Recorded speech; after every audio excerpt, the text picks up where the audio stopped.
හරි මේ අන්නායම තරංග.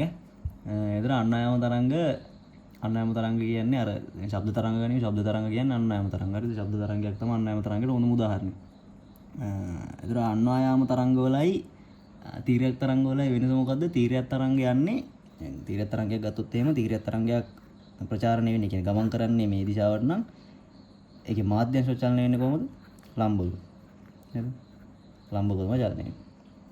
අන්නායම තරංගය දැන් මේ තීරයක් තරංගය. මේ තීරය. අන්නායම වෙන්නේ කොහොමද? අන්නායම කියන්නේ ශබ්ද තරංගයක. ශබ්ද තරංගයක තරංගය ගමන් කරන්නේ මේ දිශාවට නම් තරංගය මෙහෙම යනවා නම් මාධ්‍යංශය මෙතන තියෙන මාධ්‍යංශය කියන්නේ මෙහෙමයි නෙමෙයි. කියන්නේ ඉස්සරහටයි පස්සටයි යන්නේ. නේද? ඒ කියන්නේ පොර යන්නේ සමාන්තරව.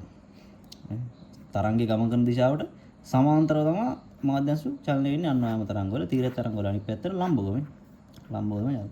ওই දෙක තමයි තීරය තරංගවල අන්නායම තරංග ප්‍රධාන වෙනස. හරිද? එතකොට දැන් ඩියුට් එක දාලා තියෙනවා ඩියුට් එක දාන්නකො. අන්නායම තරංග. ඔය තියෙන අන්නායම තරංගයක් අපි සාමාන්‍යයෙන් වායු ගමන අන්නායම තරංග වල නික ලක්ෂණයක් තියෙනවා. අන්නායම තරංගයක් ගමන් කරන්න මාධ්‍යයක් වුණා. මාධ්‍යයක් වුණා. මේ තරංග ගමන් කරන මාධ්‍යයක් වුණා. එතකොට ශබ්ද තරංගයක් ගමන් කරන මාධ්‍යයක් වුණා. නේ? එතකොට තීරය තරංග වල පොඩි වෙනසක් තියෙනවා. දැන් තීරය තරංග වල විදුලි චුම්බක තරංගයම ගත්තොත් විදුලි චුම්බක තරංග තීරය තරංග වල කියන්නේ විදුලි චුම්බක තරංග වල ගත්තොත් ඒකට මාධ්‍යයක් ඕනේ නැහැ. දැන් ආලෝකයේ පෘථිවියට එන්න මාධ්‍යයක් ඕනේ නැහැ නේ. මාධ්‍යයක් ඕනේ නැහැ නේ වෙන්න. මේවට එහෙම නෑ අන්නායම තරංග ගමන් කරන මාධ්‍යයක් ඕන. හරිද?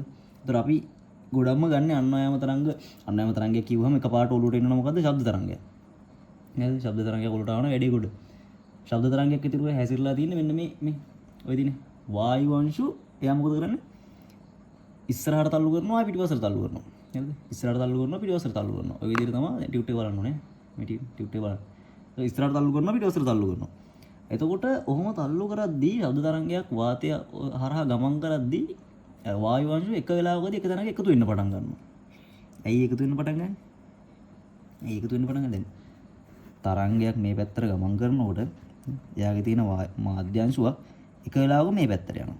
අනිත් වෙලාවේ මේ පැත්තට එනවා. හරිද? හිතන්න දැන් මම මාධ්‍යංශුවක් අඳින්න මොකද? එක වෙලාවක මේ පැත්තට යනවා කියලා. මේතන තියෙන තව ඊට ඉස්සරහා තියෙන තව මාධ්‍යංශුවක් හිතන්න. මේ පැත්තට තමයි තරංගය ගමන් කරන්නේ.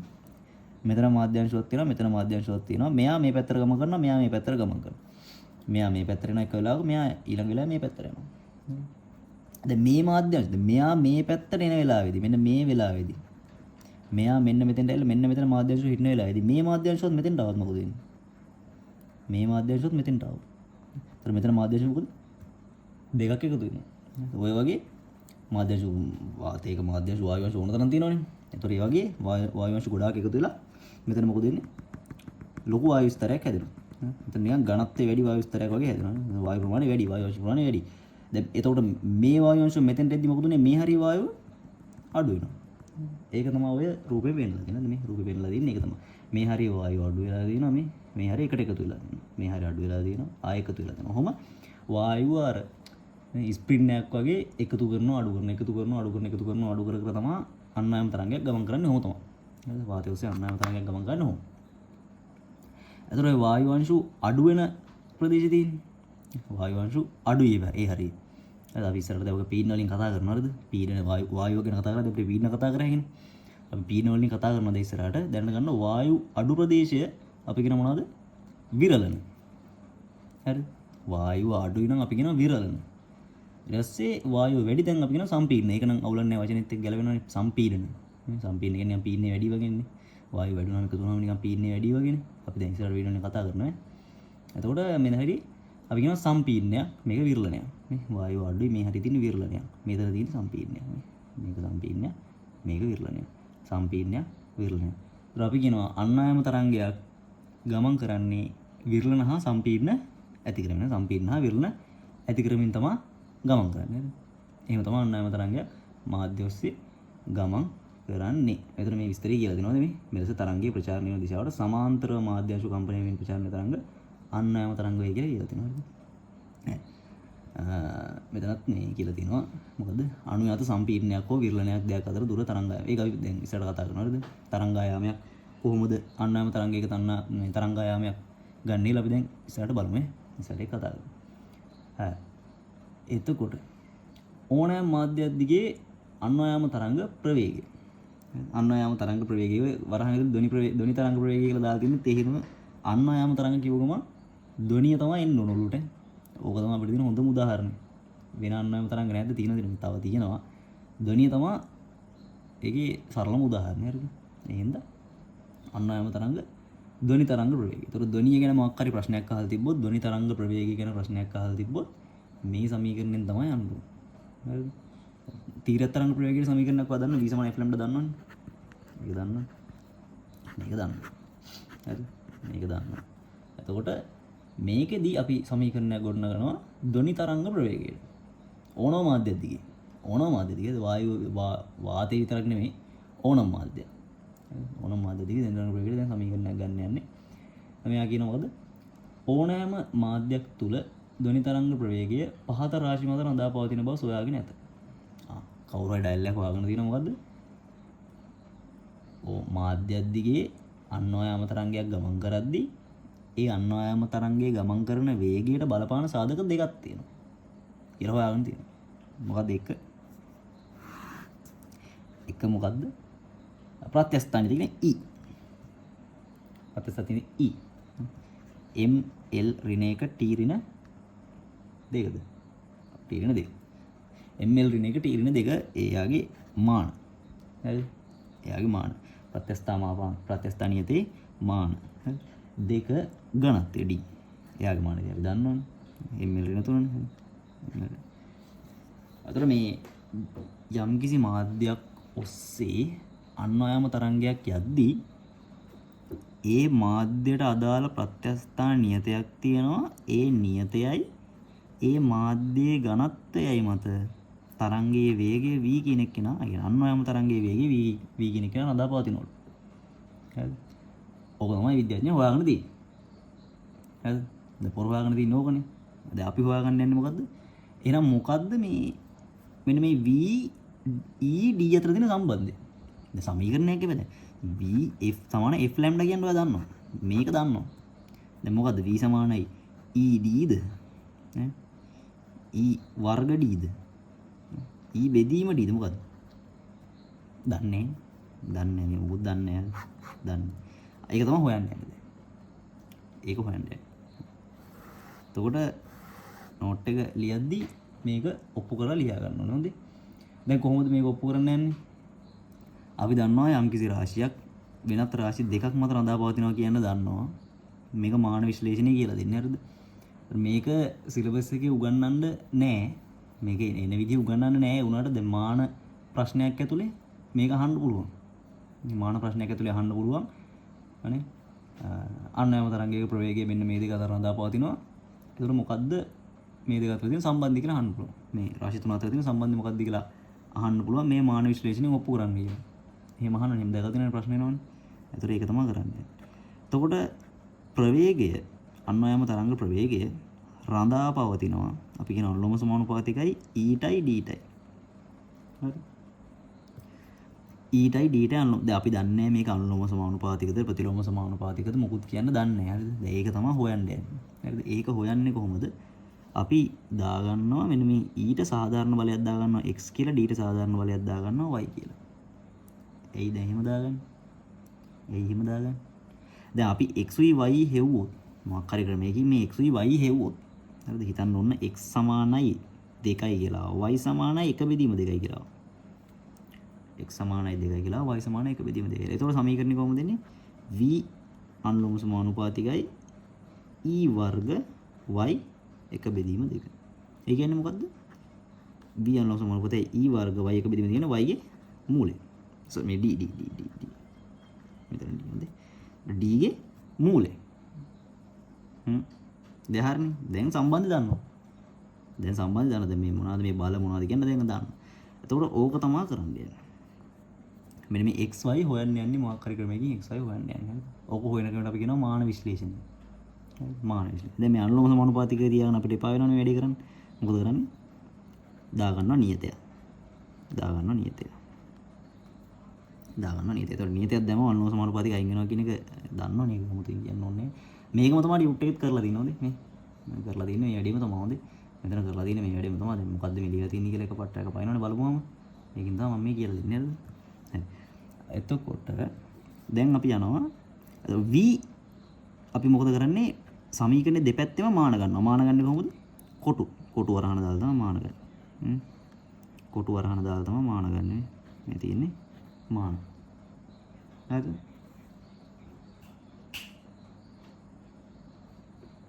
කොටු වරහන දාලා තමයි මාන ගන්න. හරිද? එතකොට මේ කොටු වරහන දාලා තමයි මාන ගන්න. හරි. එතකොට මාන ගද්දී අපිට මාන වෙන වෙනම දාන්න පුළුවන්. එතන මේ තියෙන ප්‍රවේගය. එතන ප්‍රවේගය මාන මොකද්ද? LT ඍණ එක. MS ඍණ එකනේ. MS ඍණ එකනේ. MS ඍණ කියන්නේ LT ඍණ එක. හරිද? K ගේ මාන K කියන නියතයක්. මේ අපි නිදාගත්තේ K කියන නියතයක. නියතයකට මොකද මාන? නියතයකට මාන නැහැ. නියතයකට මාන නැහැ. හරි. ඔයාලට ඕන නම් මේක අවුල් වගේ නම් මේකේ මාන වෙන වෙනම ලියන්නත් පුළුවන්. හොඳේ. මාන වෙන වෙනම ලියන්න පුළුවන් නේ. අපි මුළු ප්‍රකාශනයකට මාන දැම්මොත් මේ ප්‍රකාශනයේ මාන වෙන වෙනම කඩලා ලියන්න පුළුවන් නේ. එකේට මාන නැහැ. එකේ මං ආයෙ ලියන්නේ. එකේ කියන්නේ නියතයක් නේ. නියතයකට මාන නැහැ. හොඳේ. නියතයකට මාන නැහැ. ආයෙ මම ඒක ලියන්නේ නැහැ. මොකද නැහැ. LT ඍණ එක සමානයි E වල ඒකකය අපි මෙතන E වල ඒකකය ලියගෙන ML ඍණ එක T ඍණ දෙක. හරිද? ML ඍණ එක T ඍණ දෙකේ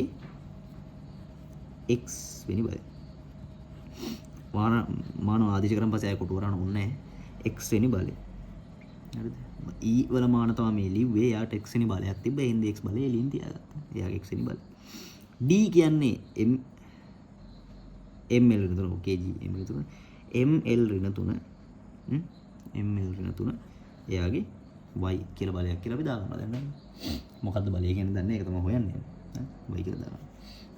තාම පේනවනේ. ඊට පස්සේ අපි දෙපැත්ත සුළු කරනවා LT ඍණ එක. මේ පැත්ත ගුණ කර ගන්නවා MX L ඍණ x T ඍණ 2x MY L ඍණ 3.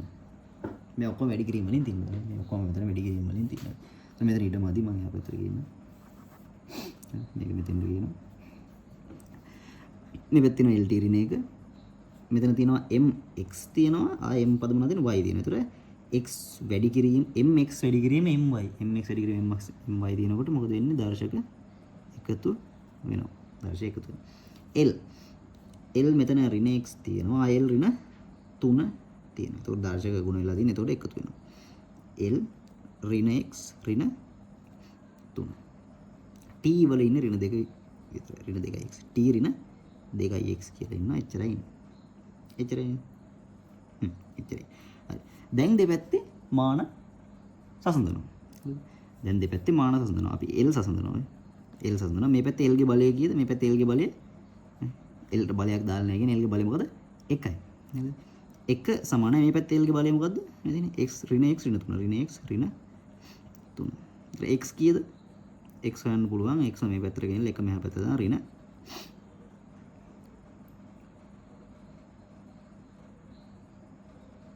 L කොහේ හරි මිස් වුණාද?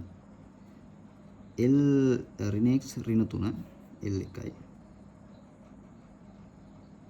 ඉතින් ඍණ 1 සමානයි x මේ පැත්තට ආවා 3යි ඍණ 1යි කියන්නේ ඍණ 4යි ඍණ 4යි 2යි.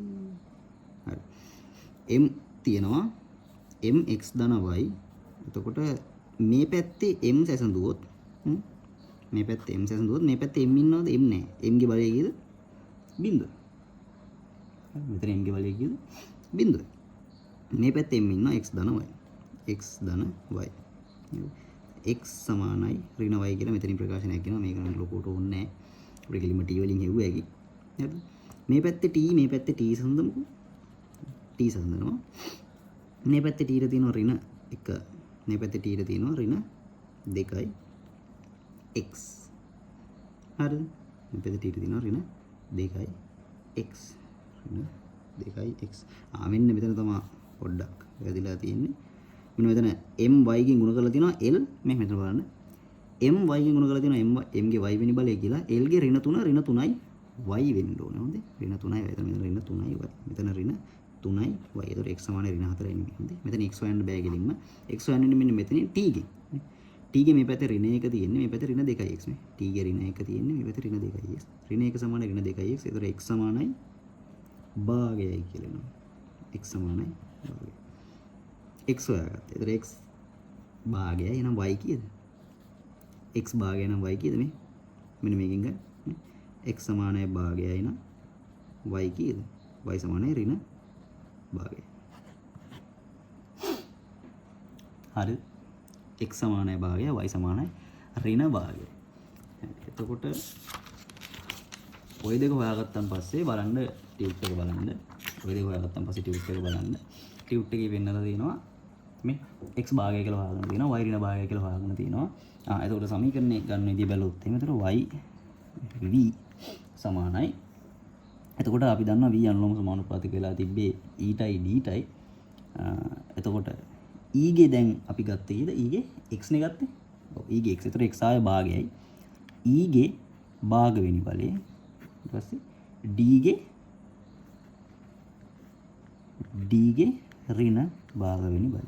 එතකොට v අනුලෝම සමානුපාතිකයි e ගේ වර්ගමූල d ගේ ඍණ දෙකේ බලය අයින් කළා දාන්න මම එයාව යටට යවනවා. d ගේ ඍණ අයින් වෙනවා. තාම භාගයේ බලය තියෙන. එතකොට මෙයාගේ වර්ගමූල අපිට මෙයාව සම්පූර්ණ වර්ගමූලයක ඇතුළට දාන්න පුළුවන් නේ. මොනවා සම්පූර්ණ වර්ගමූලය ඇතුළට දාන්න පුළුවන්. හරිද? එතකොට දැන් මෙතන ආදාන මෙතන k කියලා නියතයක් තිබ්බනේ නේ. v සමානයි ke බෙදීම d නේ. ඔහොමනේ තිබ්බේ. එතකොට මේකේ v ගේ එකක නෙමෙයි මෙන්න මේ e ගේ ප්‍රත්‍යස්ථාවයේ ඒකක අර්ථ දක්වලා තියෙන්නේ. මෙන්න මේ ප්‍රත්‍යස්ථාවයේ ඒකක අර්ථ දක්වලා තියෙන්නේ මෙන්න මේ k නියතේ එකක් වෙන විදිහ නේද? මෙන්න මේ k නියතේ එකක් වෙන විදිහට. එතකොට මෙතනදී k නියතය එකක් වෙන විදිහට තමයි මෙන්න මේ e වර්ග දක්වලා තියෙන්නේ. ඒ හින්දා අපිට ලියන්න පුළුවන් e බෙදීම d. මෙයා වර්ග දක්වලා තියෙන්නේ මෙයාගේ ඒකක අර්ථ දක්වලා තියෙන්නේ මෙන්න මේ k එකක් වෙන විදිහ. හරි. f සමාන m වලත් ඔය වගේම සීන් නැති f සමාන m සමීකරණය හදලා ගන්නකොට මොකද ඉන්නේ f සමානයි km කියලා එන්නේ. හැබැයි මොකද? ඔයාලා දන්නේ k එකක් වෙන විදිහට තමයි අර්ථ දක්වලා තියෙන්නේ යාගේ ඒකක. ඒ වගේ වැඩම තමයි මෙතන වෙලා තියෙන්නේ. ඒතර උතන v සමානයි e බෙදීම d. මේක තමයි සමීකරණය. මේක තමයි ජාතික සමීකරණය. මේක වටිනවා. ඕකෙන් තමයි අන්වයම තරංගයක ප්‍රවේගය හොයන්නේ ගානක ආවොත්. හරිද? ඒක තමයි මෙතන ඔප්පු කරලා දෙන්නේ. අර විදිහම කරලා තියෙනවා මේ. මේ විදිහම කරලා තියෙනවා. මේ වැඩේම කරලා තියෙනවා. එතකොට අන්වයම තරංගයක ප්‍රවේගය ඕක තමයි සමීකරණය. අන්වයම තරංගයක ප්‍රවේගය. හරි. මෙතන පොඩි ගානක් අහලා තියෙනවා නේ. ප්‍රත්‍යස්ථා නියතයේ දෙක වැඩිකම 10 11යි. ඒ කියන්නේ මේ වන ලෝහ දණ්ඩක් අන්වයාම ලෙස කම්පණය කළ විට දණ්ඩ දිගේ ගමන් කරන අන්වයාම තරංගයේ ප්‍රවේගය සොයන දණ්ඩ සාදාය ද්‍රව්‍යයේ ඝනත්වය මෙන්න මෙච්චරයි කියලා කියනවා. ඉතින් නිකන් ආදේශ කරලා උත්තරේ ගන්න තියෙන්නේ නේද? ආදේශ කරලා උත්තරේ ගන්න තියෙන්නේ. මෙතන නිකන් පැටලෙන තියෙන එක මොකද්ද? ලෝහ දණ්ඩක් අන්වයාම ලෙස කම්පණය. ලෝහ දණ්ඩක් කොහොමද අන්වයාම ලෙස කම්පණය කරන්නේ? ලෝහ දණ්ඩක් කොහොමද අන්වයාම ලෙස කම්පණය කරන්නේ? ලෝහ දණු කම්පණය වෙනවා දැකලා නැද්ද? ඔය පඩි පෙලක වගේ නැගිද්දි අර පැත්තේ තියෙනව නේද මේ අල්ලන් යන අයිටම් එක. අත තියාගෙන යන අයිටම් එකක් තියෙන්නේ. ඕකට නිකන් පයින් පාරක් වගේ ගහලා නැද්ද ඉන්නකම. දෙදරනව නේද? නේ දෙදරලා යනවනේ. අනේ. ඒතර ඔය යන්නේ අන්නායම තරංගයක් තමයි යන්නේ. දැන් ඕකට කන තියාගෙන කවුරු හරි හැපෙන්න අහා හිටියොත් මොකද වෙන්නේ? පොරට සද්දයක් ඇහෙනවා. බටේකට එක පැත්තකින් ගැහුවොත් එimhe අනිත් පැත්තෙන් සද්ද ඇහෙනවා. දන්නවනේ. සරල කතාවනේ. අර පොඩි කාලේ අර පොල් කට්ටකට නූලක් ගැට ගහලා ඒක එක කණේ තියාගෙන අනිත් එකයි කණේ තියාගත්තම සද්ද ඇහෙන්නේ. ඒත් ඒකම තමයි. හරිද? මෙතන නම් තීරය තරංගයක් හරි කිව්වේ ඒකේ. ඒතර මෙතන ලෝහ දණ්ඩක් දිගේ මේ රූපෙනුත් දක්වලා තියෙන එක තමයි. දැන් මිටියකින් මේ ලෝහ දණ්ඩකට මේෙන් පාරක් ගැව්වම මේකේ තියෙන අන්තර් අණුක ආකර්ෂණ බල ස්ප්‍රින් බල කියලා අපි කතා කරේ ස්ප්‍රින් බල මෙන්න මේ අණු නේ මේකේ තියෙන යකඩ අණු කියලා දන්නවා. යකඩ අණු මොකද වෙන්නේ? යකඩ පරමාණු මෙහෙම ඉස්සරහට පස්සට කම්පණය වෙලා මෙන්න මේ විදිහේ ස්ට්‍රක්චර් එකක් හදනවා මෙන්න මේ විදිහේ විරලන සම්පීර්ණ හදලා මොකද කරන්නේ? යා මේ ශබ්ද තරංගය මෙහෙම මේ පැත්තට එන්නේ. යාගේ ශක්තිය මොකද කරන්නේ?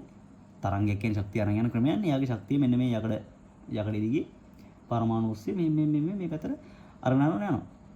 අතන ඕක යම් කිසි දුරක් ගිහලා ඉවර වෙනවා. ඉතින් ඇයි? ශක්තිය හානි වෙනවනේ.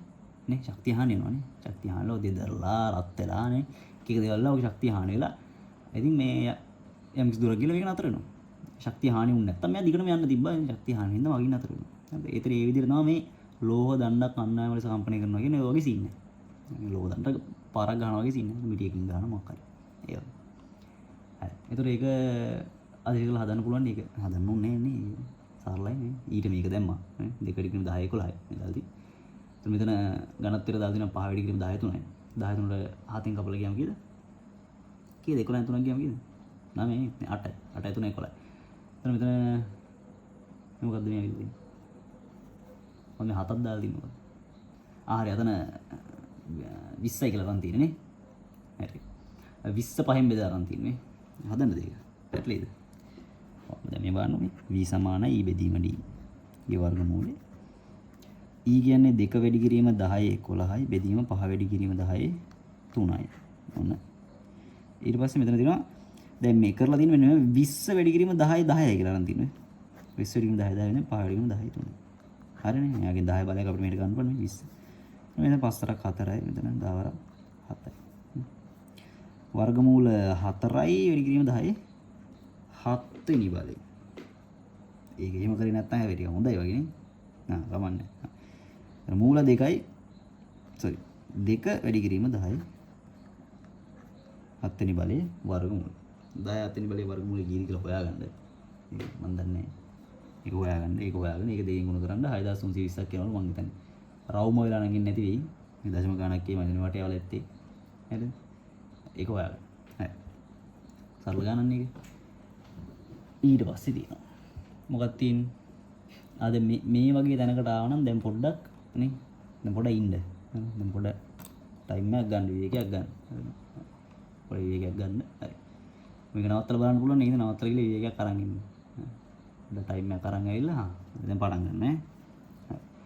වාතය තුල අන්වයම තරංග ප්‍රවේගය. හරිද? දැන් මෙච්චර කතා කරේ මොකද්ද? ඒකම තමයි කතා කරේ. හරිද? ඒකම තමයි කතා කරේ. දැන් කලින් කතා කරේ ඕනම මාධ්‍යයක් තුලනේ. කලින් කතා කරේ ඕනම මාධ්‍යයක් තුල නේ. ඊට බලන්න. ඕනෑම මාධ්‍යයක් තුල නේ. ඕනෑම මාධ්‍යයකට කෙලින් මේ සමීකරණය වළංගුයි මෙන්න මෙයා. V සමානයි E බෙදීම D වළංගුයි. දැන් කතා කරනවා වාතය තුල අන්වයම තරංග ප්‍රවේගය. වාතය තුල අන්වයම තරංග ප්‍රවේගය ඇයි විශේෂ? අපි එදිනදා නේ එදිනදා ශබ්ද තරංග යන්නේ මොකක් කරාද?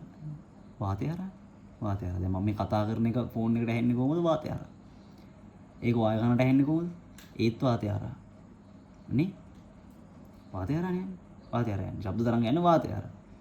එතකොට වාතය හරහා ගමන් කරන ශබ්ද තරංග අපිට හරි වැදගත්. නේ? අපිට හරි වැදගත්. දැන් සාමාන්‍ය නැවකින්න මිනිස්සුන්ට වගේ වාතය හරහා යන එකට වඩා නේ වතුර රසයෙන් යන එක වටනවා. අපිට මොනවද වටින්නේ? වාතය හරහා යන්නේ. හරි.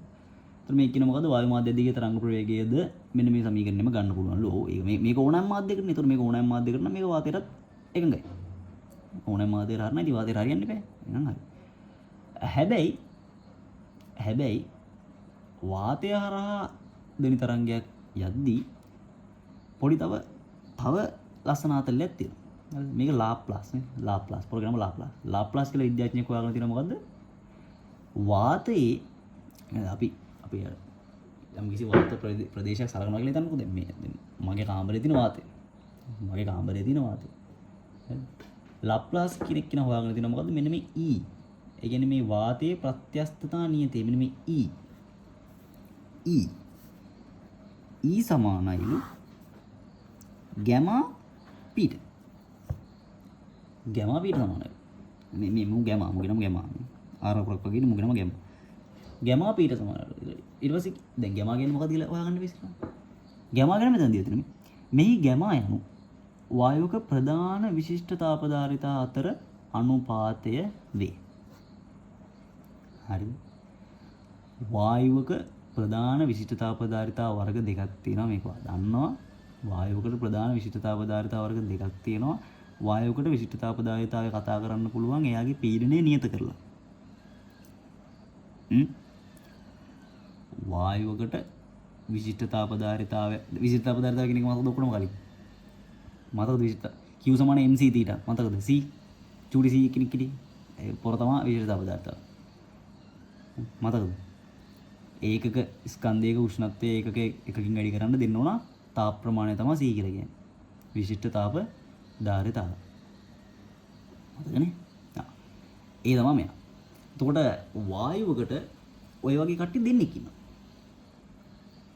නියත පීඩනයේ කෙනෙක් ගැන කතා කරන්න පුළුවන්. මේ අගයන් දෙක දෙකක් ඈ. මේ අගයන් දෙක දෙකක්. නියත පීඩනයේ කෙනෙක් ගැන කතා කරන්න පුළුවන්. නියත පරිමාවයේ කෙනෙක් ගැන කතා කරන්න පුළුවන්. වායුවකට එහෙමනේ වායුවකට හැම වෙලේම වගේ අවස්ථා දෙකක් තියෙනවා. එයාගේ පීඩනය නියත කරලා කතා කරන්න පුළුවන්. එයාගේ පරිමාව නියත කරලා කතා කරන්න පුළුවන්. එහෙමනේ අවස්ථා දෙකක් කතා කරන්න පුළුවන්. ඔය අවස්ථා දෙකේ යාට විශේෂ පදාර්ථ වර්ග දෙකක් තියෙනවා. ඒ දෙකේ අනුපාතයෙන් තමයි ගැමා කියන එක එන්නේ. බය වෙන්න එපා. මේක මේ දෙක දීලා ඒකෙන් ගැමා හොයාගෙන සමීකරණයට ආදේශ කරන්නේ නැහැ. ගැමා දෙනවා ඔයාලට. මේ ගැමා දෙනවා. ගැමා දෙනවා. මෙහෙම ඇවිල්ලා නැහැ තාම. තාම නැහැ. මේ පරාවතේ මුසන්න දෙවිට හරිද? තාම ඇවිල්ලා නැහැ. ගැමා සාමාන්‍යයෙන් දෙනවා. හරිනේ. ගැමාහි යගේ වායුවේ පරමාණුකතාව. පරමාණු ඇති පරමාණු ගන්න. පරමාණු ගන්න මාත්‍ර අදාපාව දෙනවලු. ඒකත් වැඩක් නැහැ. මේක හැබැයි අහන්න පුළුවන් අර සත්‍ය සත්‍ය ප්‍රශ්නයකට වගේ. ABC ප්‍රශ්න තියෙන්නේ. ABC එකට මේක අහන්න පුළුවන්. ගැමා රඳාපවතින්නේ මේ අතරින් කුමක් මතද වගේ අහන්න පුළුවන්. ගැමා රඳාපවතින්නේ කුමක් මතද? පරමාණු තාම මත රඳාපවතිනවා. ගැමා පරමාණු තාම මත රඳාපවතිනවා. ඒක මතක තියාගන්න ඕන. එතකොට අනේ හීලියම් නියෝන් වගේ ඒක පරමාණු වායු වල ගැමා එක අගයක්. හරි ඒක යා එකම අගයක්. හරි. දී පරමාණු කෙනෙකුට මේ එයාගේ මොකදද වැඩි වෙලා. 1.3 දෙවිච 1.3 මෙයාගේ වායු පරමාණු ගානතාව වැඩි වෙද්දිම CO2 වල ගිය තියෙන 3යි NH2 වල 3යි. එතකොට මේ තුනේ වායු වලට මොකද වෙන්නේ 1.70 තව වැඩි වෙලා. එතකොට හරියට බැලුවොත් ගැමා වලගේ පරමාණුකතාව මත මොකද වෙන්නේ? පරමාණුකතාව වැඩි වෙද්දී ගැමා වැඩි වෙනවා. ඒකත් මතක තියා ගන්න ඕන. ඒක highlight කරලා තියාගන්න. මේ note එක print out එක ගන්න ඕනේ නේද? අරගෙන මේක highlight කරලා තියාගන්න. මේක වැදගත්. ඒක අර ABC ප්‍රශ්නකට අහන්න පුළුවන්. වායුව පරිපූර්ණ වායුවක් වෙනම් කියලා ඔන්න ඊට පස්සේ item එක පටන් ගන්න තියෙනවා. හරි. දැන් දන්නවනේ කෙමිස්ට්‍රි වල එහෙම තියෙන PV සමාන nRT දන්නව. දැන් මේ E සමානයි ගැමා P කෙනෙක් කෙනා ලප්ලාස් කෙනෙක් විද්‍යාඥයා තමයි මේක හොයාගෙන ලප්ලාස් කෙනෙක් කෙනා හොයාගත්ත එක අපි උන් පැත්තකින් තියාගෙන ඉමුකෝ. එයාව අපිට ඕන වෙනවා. අපි දන්නවා පරිපූර්ණ වායුවකට මොකද වෙන්නේ? PV සමානයි nRT. එනේ පරිපූර්ණ වායුවක පීඩනීය පරිමාවයේ ගුණිතය එයාගේ මවුල ගාන වතාවක් R කියන්නේ සාර්වත්‍ර වායු නීති වතාවක් උෂ්ණත්වයට සමාන වෙනවා. දැන් අපි ඒ ලෙවල් මට්ටමේදී කතා කරන්නේ මොනවද? පරිපූර්ණ වායු. පරිපූර්ණ වායු. නේ? ඒතර පරිපූර්ණ වායු ගැන කතා කරද්දී PV සමාන nRT කියන සමීකරණේ වැඩ කරනවනේ. PV සමාන nRT මොකද වෙන්නේ? වැඩ කරනවා. අපි දැන් අර මේ හොයාගත්ත සමීකරණයක් තියෙනවනේ V සමානයි E බෙදීමනේ පේනවනේ. ආ මේක පේනවනේ. මේ V සමානයි E බෙදීම D කියන සමීකරණේ තියෙනවනේ. සමහර වෙලාවට මේකේ ඔයාලට මේ E කියන දත්තේ කෙලින්ම දෙන්නේ නැහැ. D කියන දත්තේ කෙලින්ම දෙන්නේ නැහැ. මේ දත්ත සමහර වෙලාවට එකපාර කෙනෙක් වගේ දෙන්නේ නැහැ. ඒතර මොකද වෙන්නේ? අපිට දීලා තියෙන දත්ත වලින් මේවා හොයාගන්න ඉපේ. දීලා තියෙන දත්ත වලින් මෙන්න මේ V හොයාගන්න මේ ඇතුළේ තියෙන මේ මෙන්න මේ දර්ශක දෙක මෙන්න මේ දෙන්නවා E D හොයාගන්නවා. ඒ රාශි දෙක හොයාගන්න ඉපේ. එහෙම හොයාගන්න අපි මොකද කරන්නේ? මෙන්න මේ PV සමාන nRT කියන සමීකරණේ අපි මේ සලකන වායු පද්ධතියේ සමීකරණයක් ගොඩනගලා ඒක ගෙනල්ලා ආදේශ කරනවා. මෙන්න මේ E ටයි D ටයි ගෙනල්ලා ආදේශ කරලා ඔයාලා සමීකරණ වෙනස් කරගන්න තමයි හදන්නේ. හරි. පැහැදිලි? understand? ඕකේනේ? පැටලුන්නේ නැහැ. හරි. දැන් අපි බලමු මෙන්න මෙහෙම PV සමාන nRT නේ n කියන්නේ m බෙදීම කැපිටල් M. n සමාන m බෙදීම කියන එක දන්නවනේ කෙමිස්ට්‍රි එක දන්නවනේ. ඒක දන්න. RT. හරිද? අපි චූට්ටක් පොඩ සමීකරණය මෙන්න මෙහෙම හදාගමු. m ඔහොමම තියාගෙන මම මේ v මේ පැත්තට ගෙන්නම් v වලින් බෙදලා RT මේ තිබ්බා. මේ m ඔකරම චුට්ටක් මෙතන ගිහලා මේක යන්න ලියන්න. අවුලන්නේ මේ ඔක්කොම වැඩි කිරීමනේ මට කැමති විදිහට හදාගන්න පුළුවන්. ගැටලුවක් නැහැ. වැඩි කිරීම වලින් බෙදීම වලින් නෙදින්නේ. මට කැමති විදිහට වෙනස් කරගන්න පුළුවන්. එතකොට මෙන්න මේ m බෙදීම v කියනකම් m බෙදීම v. d සමාන m බෙදීම v. d සමාන m බෙදීම v. දන්නවනේ. එහෙනම් මෙන්න මේ m බෙදීම v කියන්නේ කවුද? d. d වතාවක් rt බෙදීම m කියලා ලියන්න මොකද වෙන්නේ? පුළුවන් ලියන්න. තාම පේනවනේ එතකොට හරි. තාම පේනවා. එතකොට ඊට පස්සේ මට පුළුවන් මෙන්න මේ p බෙදීම මෙන්න මේ d අවුර හරස් ගුණිතයෙන් යටට දාලා p බෙදීම d සමානයි rt බෙදීම කැපිටල් m විදිහට තියාගන්න පුළුවන්. හරි. මෙයාව අපි කොහොම ඔය විදිහට තියාගමු. ඊට පස්සේ ඔය ටියුට් එකේ මේ ඔක්කොම කරලා තියෙනවද? මම මේ කොහොමද පිළිවෙල යන්නේ කියලා තමයි පෙන්නන්නේ. v සමානයි e බෙදීම d කියන සමීකරණය දන්නවා. වර්ගමූල e බෙදීම d වර්ගමූල හරිය වැදගත්. හරි වර්ගමූල හරියම වැදගත්. v සමානයි e බෙදීම d. එතකොට e ට අපිට පුළුවන් මෙන්න මේ එක කියන සමීකරණ මේක ගන්න. අපිට පුළුවන් e සමානයි ගැමා p බෙදීම d. මෙතන p කියන්නේ p නේ හොඳට. p කියන්නේ p මම කිව්වා නේද? කිව්වද? කිව්වේ නැද්ද? මේ ගැමා කියන්නේ එතකොට අර තාපදාරිතා දෙක අතර අනුපාතය. නියත පීඩනයේ තාපදාරිතාවය නියත උෂ්ණත්වයේ තාපදාරිතාවය අතර අනුපාතය. p කියලා කියන්නේ පීඩනය. හරිද? p කියලා කියන්නේ පීඩනය. p කියලා කියන්නේ පීඩනය. හරි. right. එතකොට අපි ඊට ගණන්ලා ආදේශ කරා මොකද්ද? ගැමා p. මේ ඊට ගණන්ලා ආදේශ කරා ගැමා p. ගැමා p ඊට ගණන්ලා ආදේශ. මේකත් එක සමීකරණයක් කියලා ගන්න පුළුවන්. හොඳද? කෙලින්ම e දීලා නැත්තම් ගැමා දීලා තියෙනවා නම් ගැමයි p දීලා තියෙනවා නම් ගැමා p ගුණ කරලා එයා d වලින් බෙදුවාම මේ එන්නේ ප්‍රවේගයම තමයි. හැබැයි තව ටිකක් අපි බලුවොත් මේ ගැමා p වල මොකද මෙන්න මේ p බෙදීම d p බෙදීම d p බෙදීම d මේ p බෙදීම d මේ p බෙදීම d rt බෙදීම ඔය ගැමා rt බෙදීම m කියලා ගන්න පුළුවන්. ගැමා rt බෙදීම m කියලා ගන්න පුළුවන්. ගැමා rt බෙදීම m කියලා ගන්න පුළුවන්. මේ තව සමීකරණ. එතකොට මෞලික ස්කන්ධය මෙතන මෞලික ස්කන්ධය දීලා තියෙනවනම් මේ කැපිටල් m කියන්නේ මෞලික ස්කන්ධය දීලා තියෙනවනම් ගැමා දීලා තියෙනවනම් සරත් වලින් 8.34 එක නේද? මම බලන්නේ අන්න එක. n එක කේල් මල දීලා තියෙනවනම් t දීලා තියෙනවනම් අපිට මොකද ගන්න පුළුවන්? ගැමා rt ගුණ කරලා එයා මෞලික ස්කන්ධයෙන් බෙදලත් අපිට v හොයාගන්න. ඒතර සමීකරණ 1යි 2යි 3යි. අතන තව සමීකරණයක් දීලා තියෙනවා. ඒක ඇවිල්ලා තියෙන්නේ ගණත්ත ප්‍රකාශනයෙන්. ඒක මේකේ ලියන්න තරම් දෙයක් නෙවෙයි. නේ. රෝ සමාන m බෙදීම v. නේ. රෝ සමාන m බෙදීම v. දෙපැත්තම p වලින් වැඩි කරනවා. නේ. රෝ සමාන m බෙදීම v. උඩ යටයි දෙකම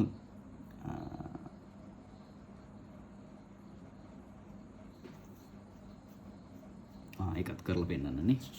පාට ගන්න ඉඩ තියෙනවා. කරලා පෙන්නන්නම්. හොදනේ. ඔයා දන්නවා රෝ සමානයි m බෙදීම v. රෝ සමානයි m බෙදීම v. මම දෙපැත්තම p වලින් බෙදන්නම්කෝ. රෝ කිව්වහම පැටලෙනවද? d සමානයි m බෙදීම v. දැන් හරි. ඔය d රෝ කියන දෙන්න මේක හොඳේ. රෝ කියන්නේ ඝනත්වය, d කියන්නේ ඝනත්වය. දැන් හුරු d නේ. d බෙදීම p සමානයි m බෙදීම v. මම මේ දෙන්නව උඩට මාරු කරනවා. p බෙදීම d සමානයි v බෙදීම m. අවුල් දෙක නෑ. අවුලක් නෑනේ. මෙයාව මෙහෙට දැම්ම, මෙයාව මෙහෙට දැම්ම, මෙයාව මෙහෙට දැම්ම, මෙයාව මෙහෙට දැම්ම. ඔක්කොම අරස් ගුණ කරා. මේ දෙන්නා කෙලින්ම උඩට මාරු කරන්න පුළුවන් මට. කිසිම ගැටලුවක් නෑ. හරි. ඉතින් ආයෙත් මේ p බෙදීම d මේ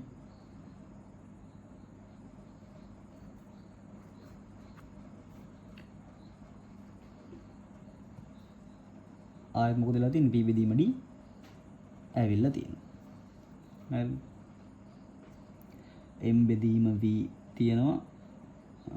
p වායුවේ v පරිමාවක ස්කන්ධය කියලා දීලා තියෙනවා. මෙතන මේ අරන් තියෙන්නේ p බෙදීම රෝ කියලා එයාලා අරන් තියෙන්නේ. මෙතන මේ m කියන එක්කෙනා කියන්නේ ස්කන්ධය නෙමෙයි. හරිද? ඒකක පරිමාවක ස්කන්ධය කියලා අරන් තියෙන්නේ.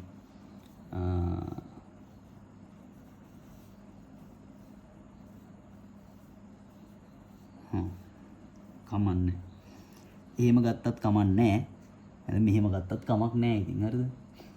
හතරවෙනි සමීකරණේ ගොඩක් ඔය රෝ PV බෙදීම m කියන එක නම් ගොඩාක් යූස් වෙන්නේ නැහැ. මෙන්න මේ ගැමා RT ඔය තුන්වෙනි සමීකරණේ තියෙන්නේ. මෙන්න මේක.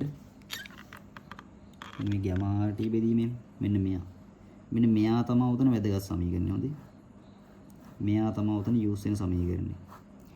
ඔය රෝ PV බෙදීම සිම්පල් m කියන සමීකරණ නම් ගොඩක් යූස් වෙන්නේ නැහැ ඇත්තටම. ඒක ටියුට් එකේ අර වැඩි දැනුමට දාලා තියෙනවා මිසක් උතන ගොඩාක්ම පාවිච්චි වෙන්නේ මෙන්න මේ E බෙදීම D කියන එක පාවිච්චි වෙනවා. ආයේ ගැමා P බෙදීම D කියන එකත් ගොඩාක් මේක ගොඩාක් යූස් වෙන්නේ නැහැ. මේක ගොඩාක් ඉන්නේ නැහැ. මේක එනවා. ගැමා RT බෙදීම නම් ඉතින් හැමතැනම වගේ එනවා. හොඳේ. ඒක ගොඩාක් යූස් වෙන්නේ නැහැ. මේකයි ගොඩාක් යූස් වෙන්නේ නැහැ. හොඳේ. E බෙදීම D එනවා. ගැමා RT බෙදීම M එනවා. ඔය දෙක තමයි ගොඩක් ඉන්නේ.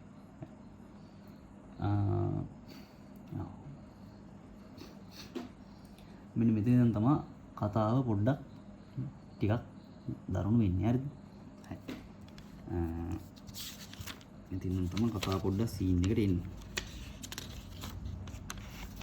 වායු මාධ්‍යයක අන්වායාම තරංග ප්‍රවේගයේ රඳා පවතින සාධක. වායු මාධ්‍යයක අන්වායාම තරංග ප්‍රවේගයේ රඳා පවතින සාධක. අන්වායාම තරංග ප්‍රවේගයට බලපාන්නේ මොනවාද? ඒක තමයි කියන්නේ. අන්වායාම තරංග ප්‍රවේගය වෙනස් වෙන්නේ මොනවා හින්දාද? මොනවා වෙනස් වුණොත් අන්වායාම තරංග ප්‍රවේගය වෙනස් වෙන්නේ කියලා තමයි ඔය කියන්නේ. නේද? පළවෙනි එක එතකොට කියලා තියෙනවා වායුවේ උෂ්ණත්වය. වරහන් ඇතුළේ දාලා තියෙනවා නිරපේක්ෂ උෂ්ණත්වය. එතකොට කෙල්වින් වලින් මනින්න ඕනේ. වායුවේ නිරපේක්ෂ උෂ්ණත්වය මත රඳා පවතිනවලු අන්වායාම තරංග ප්‍රවේගය.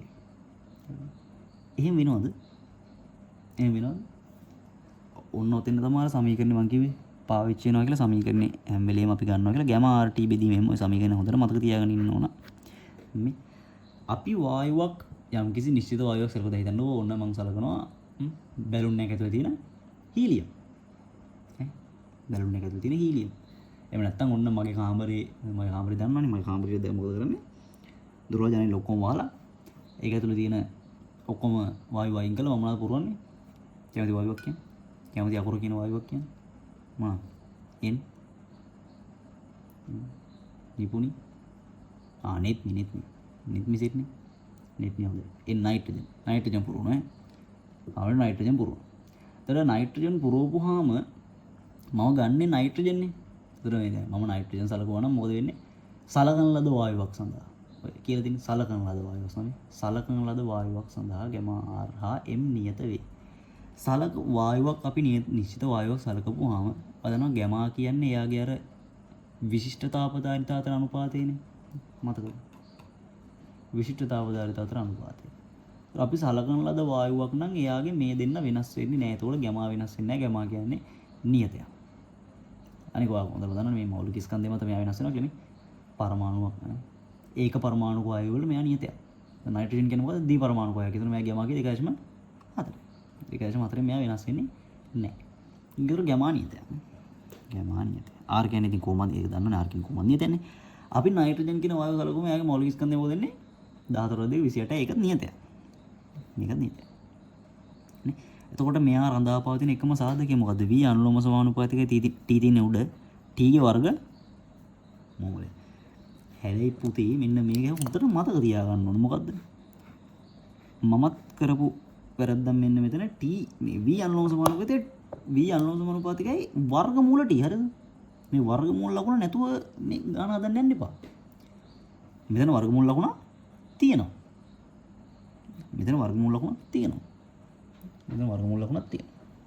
ඒ වර්ගමූල ලකුණ දිහා බලාගෙන ගන්න හදන්න. මෙන්න v අනුලෝම සමානුපාතික t කියලාම ලියන්න එපා. v t ට අනුලෝම සමානුපාතික නෑ. v අනුලෝම සමානුපාතික වර්ගමූල t. වර්ගමූල t තමයි අනුලෝම සමානුපාතික. ඒක හොඳට මතක තියාගන්න ඕනේ.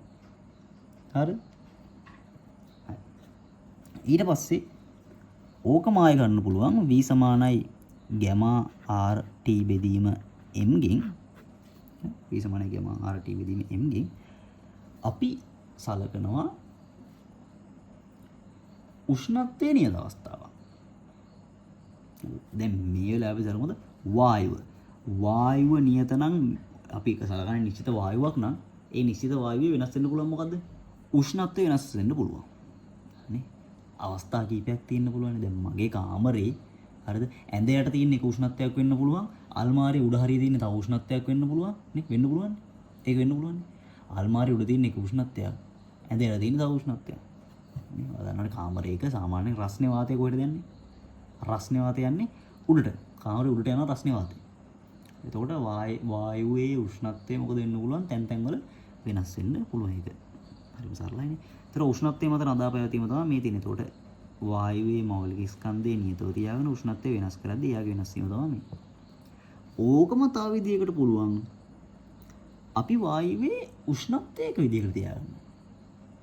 එහෙනම් මගේ මුළු කාමරේ හැමතැනම එකම උෂ්ණත්වයක් කරනවා. එකම උෂ්ණත්වයක් කරනවා. ඒ උෂ්ණත්වය වෙනස් වෙන්න දෙන්නේ නැහැ. කිසිම දැනක වෙනස් කරන්නේ නැහැ. හැමතැනම එකම උෂ්ණත්වය තියෙනවා. එතකොට මොකද වෙන්නේ? නියත උෂ්ණත්වයේ තියාගත්තාම එයාගේ වායු කීප දෙනෙක් සැලකුවොත් දැන් මගේ කාමරේ වායු කීපයක් ඉන්න පුළුවන් නේ. නයිට්‍රජන් ඉන්න පුළුවන්, ආගන් ඉන්න පුළුවන්, ඔක්සිජන් ඉන්න පුළුවන්. නේ? O3 ඉන්න පුළුවන්. නේ? ඕසෝන් ඉන්න පුළුවන්, ගොඩක් කට්ටිය ඉන්න පුළුවන්. එතකොට ඒ වගේ වෙලාවකට මොකද වෙන්නේ? V ගැමා කොමන් නියතයි. ගැමා කොමන් නියතයි. ගැමා කියන්නේ නියතයක්. ඒ කියන්නේ හිතන්න එපා ගැමා කියන්නේ නියතයක්. R කියන්නේ කොහොමද නියතයක්. ඒක දන්නවනේ R කියන්නේ කොහොමද නියතයක්. දැන් මේ වෙලාවේ අපි නියතව තියාගත්තේ M. M නියත තියාගන්න. දැන් මොනවද නියත තියාගන්නේ? T උෂ්ණත්වය. ඒතර T නියතයක් නම් රඳා පවතින්නේ කවුරු මතද? මෙන්න මේ M මත. M මත තමයි රඳා පවතින්නේ. V අනුලෝම සමානුපාතිකයි 1 යට M. හරි 1 යට m කියන වර්ගමූලයම තමයි 1 යට වර්ගමූල m. හරි එතකොට වායුව වෙනස් වෙද්දී හරි වායුව වෙනස් වෙද්දී මෙතන ටියුට් එකේ මෙන්න මෙතන වර්ගමූල ලකුණ නෑ හොඳේ. එතන වර්ගමූල ලකුණ එන්න ඕන. මෙතන වර්ගමූල ලකුණ එන්න ඕන. නේ මම කියන්නේ කොට බැලුවේ v අනුලෝම සමානුපාතිකයේ වර්ගමූලෙ. හරි වර්ගමූලෙ. නේ මෙතන වර්ගමූල ලකුණ තියෙන්නේ මේ. මෙන්න මෙතන වර්ගමූල ලකුණ තියෙනවනේ. ඒ වගේ මෙන්න මෙතන වර්ගමූල ලකුණ එන්න ඕනේ. ඒක වල printing mistake එක හදාගන්න. මෙතන වර්ගමූල ලකුණ එන්න ඕනේ. වර්ගමූල ලකුණ එන්න ඕනේ. හරිද? ඒක හදාගන්න. ටියුට් එක හදාගන්න. එතකොට v එතන මේක අනුලෝම සමානුපාතිකය කියන්නේ නැහැ මේ කියන්නේ v ප්‍රතිලෝම සමානුපාතිකයි මෞලික ස්කන්ධයේ වර්ගමූලයට. මෞලික ස්කන්ධයේ වර්ගමූලෙ. දැන් අපි දන්නවා මොකද්ද? v අනුලෝම සමානුපාතිකයි උෂ්ණත්වයේ වර්ගමූලයට. උෂ්ණත්වය වැඩි වෙද්දී v වැඩි වෙනවා. මේක මතක තියාගන්න. පරිසරයේ උෂ්ණත්වය වැඩි වෙද්දී මොකද තරංගයේ ප්‍රවේගය? කියන්නේ ශබ්ද තරංගයක් කියලා හිතන්න. දැන් ඔයාලට ශබ්ද තරංගයක ප්‍රවේගයක් වැඩි කර ගන්න ඕන නම් මොකද කරන්න ඕන? මාධ්‍ය රත් කරන්න. මාධ්‍ය රත් කරුවම මොකද වෙන්නේ? තරංගය වේගෙන් ගමන් කරනවා. හරි. ඔයාලට තරංගයේ වේගය අඩු කරන්න ඕන නම් මොකද කරන්න ඕන? ඒ තරංගයේ වේගය අඩු කරන්න ඕන නම් ඔයාලට එකක් පුළුවන් උෂ්ණත්වය අඩු කරන්න පුළුවන්. අනුලෝම සමානුපාතයෙන් උෂ්ණත්වය අඩු කරන්න පුළුවන්. උෂ්ණත්වය වල يعني සීතල කරොත් එම් පරිසරයේ සීතල කරොත් මොකද වෙන්නේ? එයාගේ උෂ්ණ මේ ශබ්දේ මොකද? ශබ්ද ශක්තිය මේ ශබ්ද තරංග ගමන් කරන වේගය අඩු වේගය අඩු වෙනවා නේද? වේගය අඩු වෙන්නේ. ඒ කියන්නේ තප්පරයට ශබ්ද තරංගයක් කොච්චර දුර යනවද කියන එක අඩු වෙනවා. හිමින් තමයි යන්නේ. හිමින් තමයි ගමන් කරන්නේ. හරිද? එතකොට සීතල රටවල් වල එහෙම උදවිල්ල කෑ ගැවුවොත් එහෙම මොකද වෙන්නේ? ටිකක් කියලා ගිල්ල තමයි උදව් වෙන්නේ. ඒ හෙන්න අඩු වෙන්නේ. එනේ? හරි. එතකොට v අඩු වෙන වෙලාවට මොකද වෙන්නේ? t අඩු වෙන වෙලාවට මොකද වෙන්නේ? v අඩු වෙනවා. t වැඩි වෙනවට මොකද වෙන්නේ? v වැඩි වෙනවා. ඕකම ප්‍රතිලෝම සමානුපාතයෙන් කරන්නත් පුළුවන්.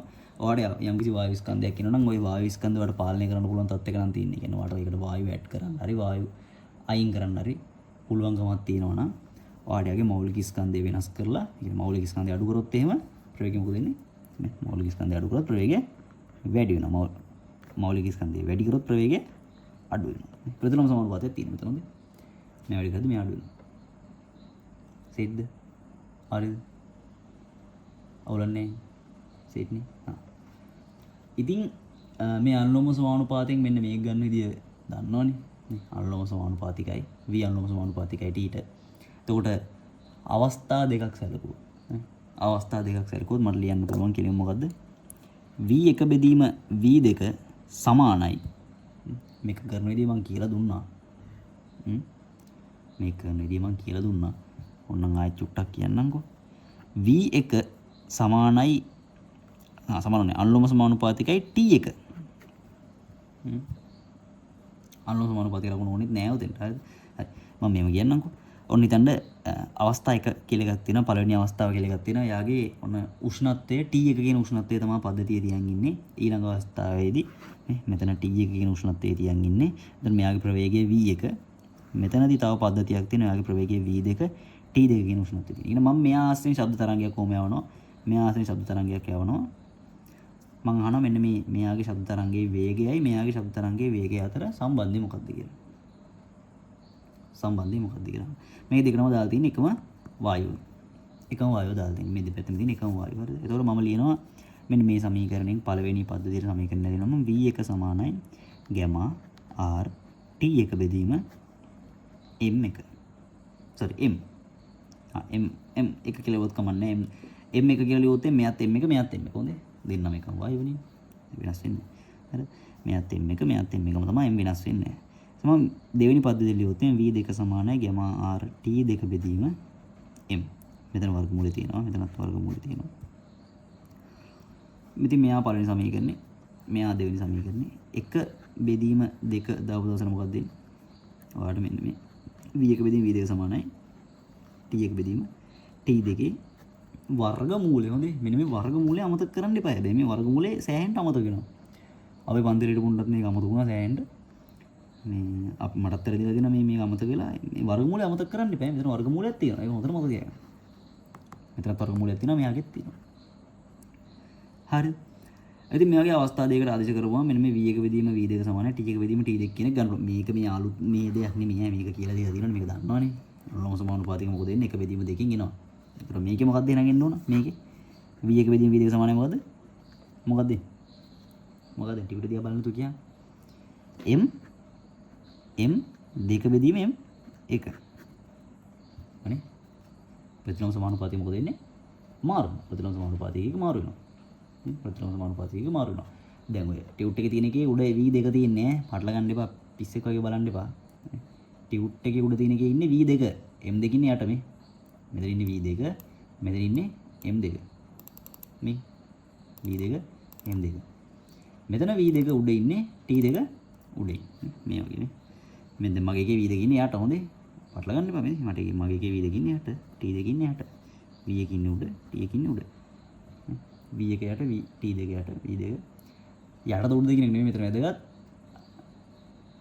හරේ නම් හරේ ඉන්නවා ලවේ නම් ලවේ ඉන්නවා. අනුලෝම සමානුපාතය කියවනේ ඇසිරෙන්නේ. මේක අමුතුවෙන් කියන්න ඕනේ නැහැ. පැහැදිලි කරන්න ඕනේ. මේක දන්නවනේ. මේක දන්නවා. මේක තිබුගන්නලා තියෙන මේක දන්නවා. right. වායුවේ උෂ්ණත්වය මත රඳා පවතිනවා. වායුවේ මෞලික ස්කන්ධය මත රඳා පවතිනවා. ඊට පස්සේ වායුවේ පීඩනය. ඒතර වායුවේ පීඩනය මත තරංගයේ ප්‍රවේගය රඳා පවතිනවද? වායුවේ පීඩනය මත රඳා මේ තරංගයේ ප්‍රවේගය රඳා පවතින්නේ නැහැ. හොඳේ. ඒක මතක තියාගන්න ඕන. ඇයි එහෙම වෙන්නේ? මෙන්න මෙතන මේ විස්තරය කියලා තියෙනවා. ඉතින් මම චුට්ටක් කියන්නම්. මෙතනදී පීඩනය වැඩි කරද්දී නේ p බෙදීම ρ සමානයි rt බෙදීම m මේ කොහෙන්ද ආවේ? මේ සමීකරණේ කොහෙන්ද ආවේ? මේක ආවේ අපි කලින් ඔප්පු කරා නේ. මේක ආවේ මෙන්න මෙතනින්. ඔය එක. p සමාන nrt වලින් ඔප්පු කරා මොකද ඒක? මෙතන මෙන්න මෙතන මේ මෙන්න මේ p බෙදීම d සමානයි rt බෙදීම m. ඔතනින් තමයි ඒක ආවේ. එතන මේ d තමයි රෝ කියලා කියන්නේ. හරිද? d තමයි රෝ කියලා කියන්නේ. එතන p බෙදීම රෝ සමානයි rt බෙදීම. මෙතනදී මෙන්න මේ r නියතයක් t නියතයක් m නියතයක් නේ. අපි එකම මේ වායු ස්කන්ධයෙන් මේ කතා කරන්නේ. එකම වායුවක්. එතකොට මේ m නියතයක්. p වැඩි වෙද්දී රෝ මොකද වෙන්නේ? p වැඩි වෙද්දී රෝ අඩු මේ පැත්ත නියතව තියාගන්න එපා. මේ පැත්ත නියතව තියාගන්න p වැඩි වෙද්දී රෝ අඩු වෙනවා. p වැඩි වෙද්දී රෝ අඩු වෙලා නියතව තියාගන්න. එතකොට p වැඩි වෙද්දී රෝ අඩු වෙලා නියතව තියාගන්නවා නම් මේ පදේ මොකද? p වැඩි වෙනවා. මේ d කියන්නේ රෝම තමයි හොඳේ. p රෝම p වැඩි වෙද්දී d අඩු වෙනවා. p P වැඩි වෙද්දී D අඩු වෙනවා කියන්නේ P වැඩි වෙන ගුණාකාරයෙන්ම D අඩු වෙනවා. එහෙනම් P දෙකෙන් ගුණ වුණොත් D දෙකෙන් ගුණ වෙනවා. තේරුණා? මේ පැත්ත වැඩි වෙන්නේ කීයෙන්ද? ඒකට මේ පැත්ත වැඩි වෙන එක කපලා යනවා. හරිද? තේරුණා? කපලා යනවා. එතකොට ඒ හින්දා මේක කොච්චර වැඩි වුණත් වැඩක් නැහැ. ඒකට මේකට හරියන්න මේක වැඩි වෙලා මේ දෙක වැඩි වීම නැති වෙනවා. කැපිලා යන එක. මේක දෙකෙන් ගුණ වෙනවා මේක දෙකෙන් ගුණලා දෙක කපලා යනවා. එතන මේ පදේ වැඩි වෙනවද? වැඩි වෙන්නේ නැහැ. මේක නියතයක්. දිගටම නියතයක්. ඒ හින්දා v නියතයක්. හරි. ඒ කියන්නේ වායුවක පීඩනය වැඩි වීම මත නියත උෂ්ණත්වයේදී මත තියාගන්න. නියත උෂ්ණත්වය වෙනස් වුණොත් මේක වෙනස් වෙනවා. ඒකත් මත තියාගන්න. මේ උෂ්ණත්වය වෙනස් වුණොත් කතාව වෙනස් වෙනවා. උෂ්ණත්වය මේකෙන් කියන්නේ මේ සමීකරණයෙන් මම මේ කියන්නේ. මේ සමීකරණේ උෂ්ණත්වය වෙනස් වුණොත් කතාව වෙනස් වෙනවා. හැබැයි උෂ්ණත්වය නියතව පීඩනය වෙනස් කරාට මේක වෙනස් වෙන්නේ නැහැ. හරිද? පැහැදිලිද? සුළඟේ වේගය මත රඳා පවතිනවද? සුළඟේ වේගය මත රඳා පවතිනවා. සුළඟේ වේගය මත කොහොමද රඳා පවතින්නේ? දැන් ශබ්ද තරංගය යන්නේ වාතයේ ඔස්සේනේ. ඒතර වාතයේ ප්‍රවේගය සුළඟ කියන්නේ වාතයේ ගමන් කරන වේගයනේ. සුළඟේ වේගය වැඩි වුණොත් එහෙම ශබ්ද තරංගයක් යනවා කියලා හිතන්න. ශබ්දය සාමාන්‍යයෙන් තප්පරයට මීටර 330ක වේගයෙන් යනවා. සාමාන්‍ය වාතයේදී තප්පරයට මීටර 330ක් යනවා. එතකොට සුළඟ හිතන්න මෙතන දාලා තියෙනවා තප්පරයට මීටර 30ක වේගයෙන් උලං අවනවා. එතකොට මොකද වෙන්නේ? මේ වාත ස්කන්ධය තව මීටර 30ක් එහාට අරන් යනවා මේ උලඟේ වේගයෙන් හින්දා. එතකොට ශබ්දයේ වේගයට මොකද වෙන්නේ? මේ 330යි මේ 30යි දෙකම එකතු කරලා මෙයා 360කින් මිනිහට මේක දිහා බලන් ඉන්න කෙනෙක් ඉන්නවා නම් එයාට පේන කොච්චරද ශබ්දයේ වේගය? 360ක් විදිහට පේනවා. මේක දිහා එළියේ ඉඳලා බලන් ඉන්න මිනිස්සෙක්ට පේනවා අන්න ශබ්දයේ 360ක වේගයෙන් යනවා කියලා. ඇත්තටම ශබ්දය යන්නේ කීයද? 330න්. හුළඟ තව 30ක් අරගෙන යනවා. එතකොට ශබ්දයේ මුළු වේගය මොකද වෙන්නේ? 360යි ms වෙන එකක්. හරි. ඒකින්ද එතකොට ඔන්න සාධක ප්‍රවේගය රඳාපවතින සාධක කීයක් තියෙනවද? 4ක් තියෙනවා. 4ක් තියෙනවා. හැබැයි මතක තියාගන්න මේ 4න් 3යි සාමාන්‍යයෙන් වැඩ කරන්නේ. මේ 3 කියන එක නේ. 1 2 4 කියන එක නේ. අනිවා 1 2 4 කියන සාධක වැඩ කරනවා හැම වෙලෙම. මේ 3 කියන සාධක වායුවේ පීඩනය කියන එක. වායුවේ පීඩනය කියන එක නා නියත උෂ්ණත්වයේදී අන්වයම තරංගයේ ප්‍රවේගයට බලපාන්නේ නැහැ. හරි. නැත්නම් සාධක 4ක් තියෙනවා.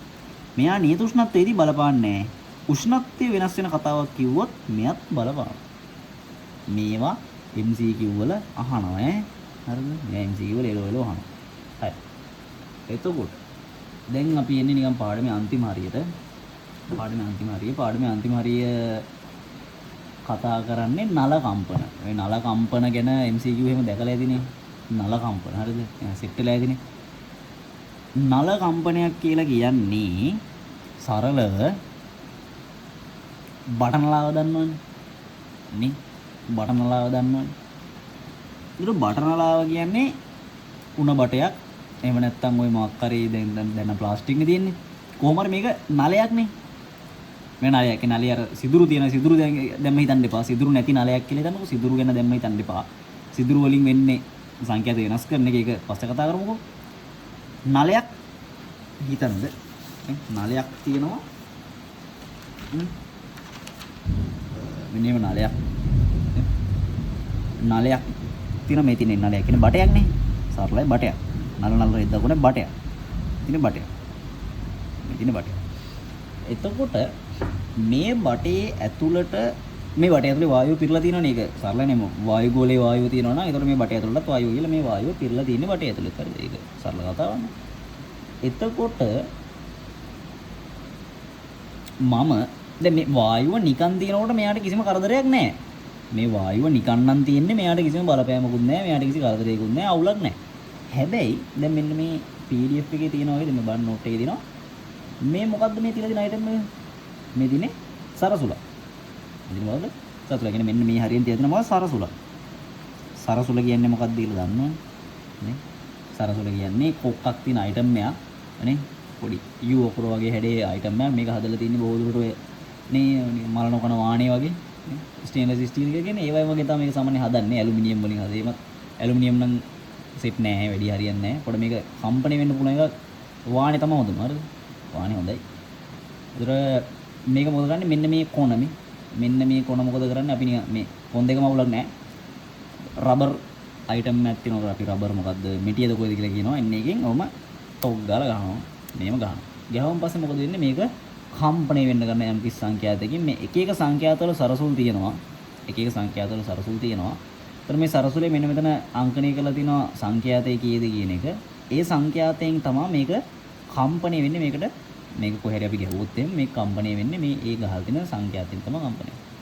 එතකොට මේක කම්පණය වෙන්න ගත්තාම ඒ කම්පන ශක්තිය මෙන්න මේ වායු අංශු වලට ලැබිලා මොකද වෙන්නේ? මේ වායු අංශුත් කම්පණය වෙන්න ගන්නවා මේ සංඛ්‍යාතයෙන්. මේ සංඛ්‍යාතයෙන්මයි කම්පණය වෙන්න ගන්නේ. මොකද මෙයාගේ ශක්තිය දෙන්නේ. මෙහෙම කම්පණය වෙනකොට දැන් ඔයා දන්නවනේ අන්වායම තරංගයක හැසිරීම මොකක්ද කියලා. අන්වායම තරංගයක හැසිරීම දන්නවා. මොකද වෙන්නේ? වායු අංශු එක තැනක ගොඩක් එකතු වෙන්න ගන්නවා. ආයෙ චුට්ටක් අඩු වෙනවා. ආයෙ ගොඩක් එකතු වෙන්න ගන්නවා. ආයෙ චුට්ටක් අඩු වෙනවා. ආයෙ ගොඩක් එකතු වෙන්න ගන්නවා. ආයෙ චුට්ටක් අඩු වෙනවා. ආයෙ ගොඩක් එකතු වෙන්න ගන්නවා. ආයෙ අඩු වෙනවා. ආයෙ ගොඩක් එකතු වෙන්න ගන්නවා. කොහොම තමයි අන්වායම තරංගයක් ගමන් කරන්නේ. ඒක තමයි මේ පෙන්වලා දෙන්නේ. නිස්පන්ද ප්‍රස්පන්ද කියලා පෙන්වලා දෙන්නේ. ওই නිස්පන්ද ප්‍රස්පන්ද කියලා පෙන්වලා තිනවා සම්පීර්ණයි විරලනයි. හරි. නිස්පන්ද කියලා කියන්නේ මොනවද? විරලන. ප්‍රස්පන්ද කියලා කියන්නේ සම්පීර්ණ. හරිද? ඒ වචන දෙකක් තව වචන දෙකක් ඒකට කියන හරිද? ඒක වචනත් එක්ක ගැටෙන්න එපා. මේක වචන දෙකක්. තීර්යක් තරංගයක්. දැන් අන්වායම තරංගනේ කතා කරන්නේ. දැන් තීර්යක් තරංගයක් මතකද ඒකේ ප්‍රස්තාරය? තීර්යක් තරංගයක නම් ප්‍රස්තාරය අඳින්න මොකද? ලේසියිනේ. තීර්යක් තරංගයක් ගමන් කරන්නේ මේ පැත්තට. එයාගේ මාධ්‍යංශය චලනය වෙන්නේ මේ. එතකොට මාධ්‍යංශයේ චලනය වොම් ප්‍රස්තාරගත කරන්න පුළුවන් කිසිම කේස් එකක් නැහැ. අවුලක් නැහැ. දැන් අන්වායම තරංගයක් කොහොමද ප්‍රස්තාරගත කරන්නේ? ඔව් ඒක අවුල්. නේ? ඒක ප්‍රස්තාරගත කිරීම ටිකක් කරදරයි. ඒක ප්‍රස්තාරගත කිරීම කරදරින්ද අපි කරන්නේ මොකක්ද දන්නවද? මේකට වෙන පැත්තක් පොඩ්ඩක් බලන්න. මොකද බලන වෙන පැත්ත? අපි ගන්නවා මෙන්න මේ නලය ඇතුලේ මෙන්න මේ නලය ඇතුලේ පීඩනය වෙනස් වෙන්නේ කොහොමද? කියන්නේ පීඩන විචලනය.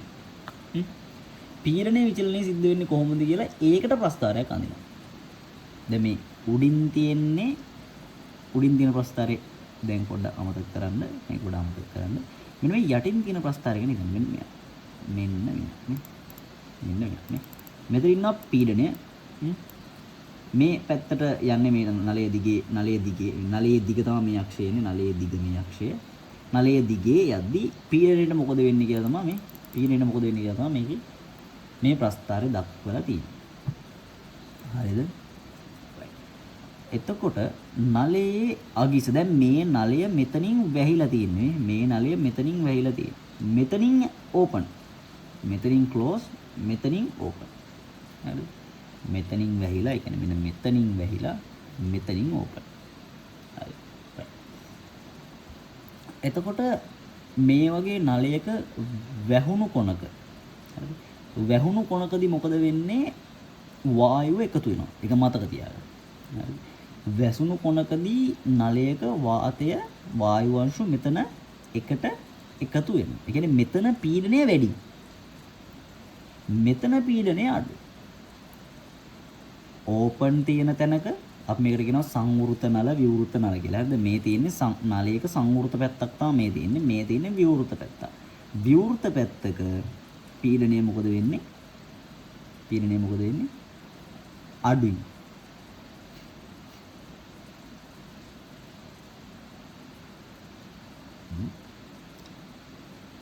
විවෘත පැත්තක මොකද වෙන්නේ?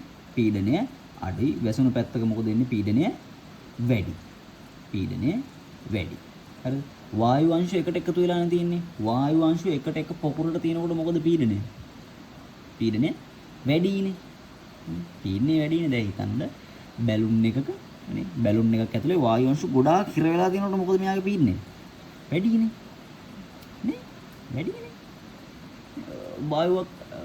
බැලුන් එක ඇතුලේ වායු අංශු ගොඩක් නැහැ. වායු අංශු ගොඩක් නැත්තම් පීඩනයක් මොකද? පීඩනය අඩුයිනේ. ඇයි වායු අංශු වල ගැටුම් අඩුයිනේ. වායු අංශ ප්‍රමාණය අඩු වෙනකොට වායු අංශ වල හම්බු ගැටුම් මොකද වෙන්නේ? අඩුයි.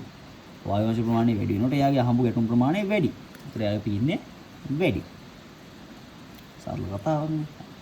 එතකොට ඒක තමයි මේ ප්‍රස්ථාරයෙන් දක්වලා තියෙන්නේ. එතකොට මෙන්න මේ ප්‍රස්ථාරේ මෙන්න මේ පීඩන ප්‍රස්ථාරය දිහා හොඳට බලන්න. පීඩන ප්‍රස්ථාරේ පීඩනය මෙතන තියෙනවා. මේ පැත්තේ නලය තියෙනවා. මෙතන දාලා තියෙනවා වායුගෝලීය පීඩන අක්ෂයක්. ඒ කියන්නේ වායුගෝලීය පීඩනය තියෙන්නේ මෙන්න මේ අක්ෂය දිගේ. මෙන්න මේ අක්ෂය දිගේ. එතකොට වායුගෝලීය පීඩනයට වඩා එක වෙලාවකදී කියන්නේ සමහර තැන්වලදී මේ නලය ඇතුලේ මෙයා වායුගෝලීය පීඩනයට වඩා වැඩි අවස්ථාවකට යනවා. ආයේ වායුගෝලීය පීඩනයට වඩා අඩු අවස්ථාවකට එන. ඒ කියන්නේ මේ වගේ වායු අංශ ටිකක් අඩු වෙන තැනකදී මෙයාගේ මොකද වෙන්නේ? පීඩනය ඩ්‍රොප් වෙනවා. පීඩනය ඩ්‍රොප් වෙනවා. පීඩනය අඩු වෙනවා. මේ වගේ වායු අංශ එකට කම්පැක්ට් වෙන වෙලාවකදී කියන්නේ එකට එකතු වෙන වෙලාවකදී මොකද වෙන්නේ? පීඩනය වැඩි වෙනවා. මෙන්න මේ වගේ වෙලාවකදී මේ වගේ වෙලාවකදී අඩු වෙනවා. හරි. දැන් නෝමල් වායුගෝලීය පීඩනයේදී ඔහොම වායු අංශ සමානව විහිදිලා තියෙනවා. නෝමල් වායුගෝලීය පීඩනයේදී මේ තියෙන නෝමල් වායුගෝලීය පීඩනය 5. මෙතනදී මොකද වෙලා තියෙන්නේ? වායු අංශ ප්‍රමාණය වැඩි. ඒතර එයාගේ පීඩනය 5ට වඩා වැඩි. 5ට වඩා. මෙයාගේ පීඩනය මොකද 5ට වඩා අඩුයි. හරි. ඒක තමයි මේ ප්‍රස්ථාරයෙන් දක්වලා තියෙන බලන්න නෝට් එක බලන්න. මේ තියෙන්නේ නලය පටන් ගන්න තැන.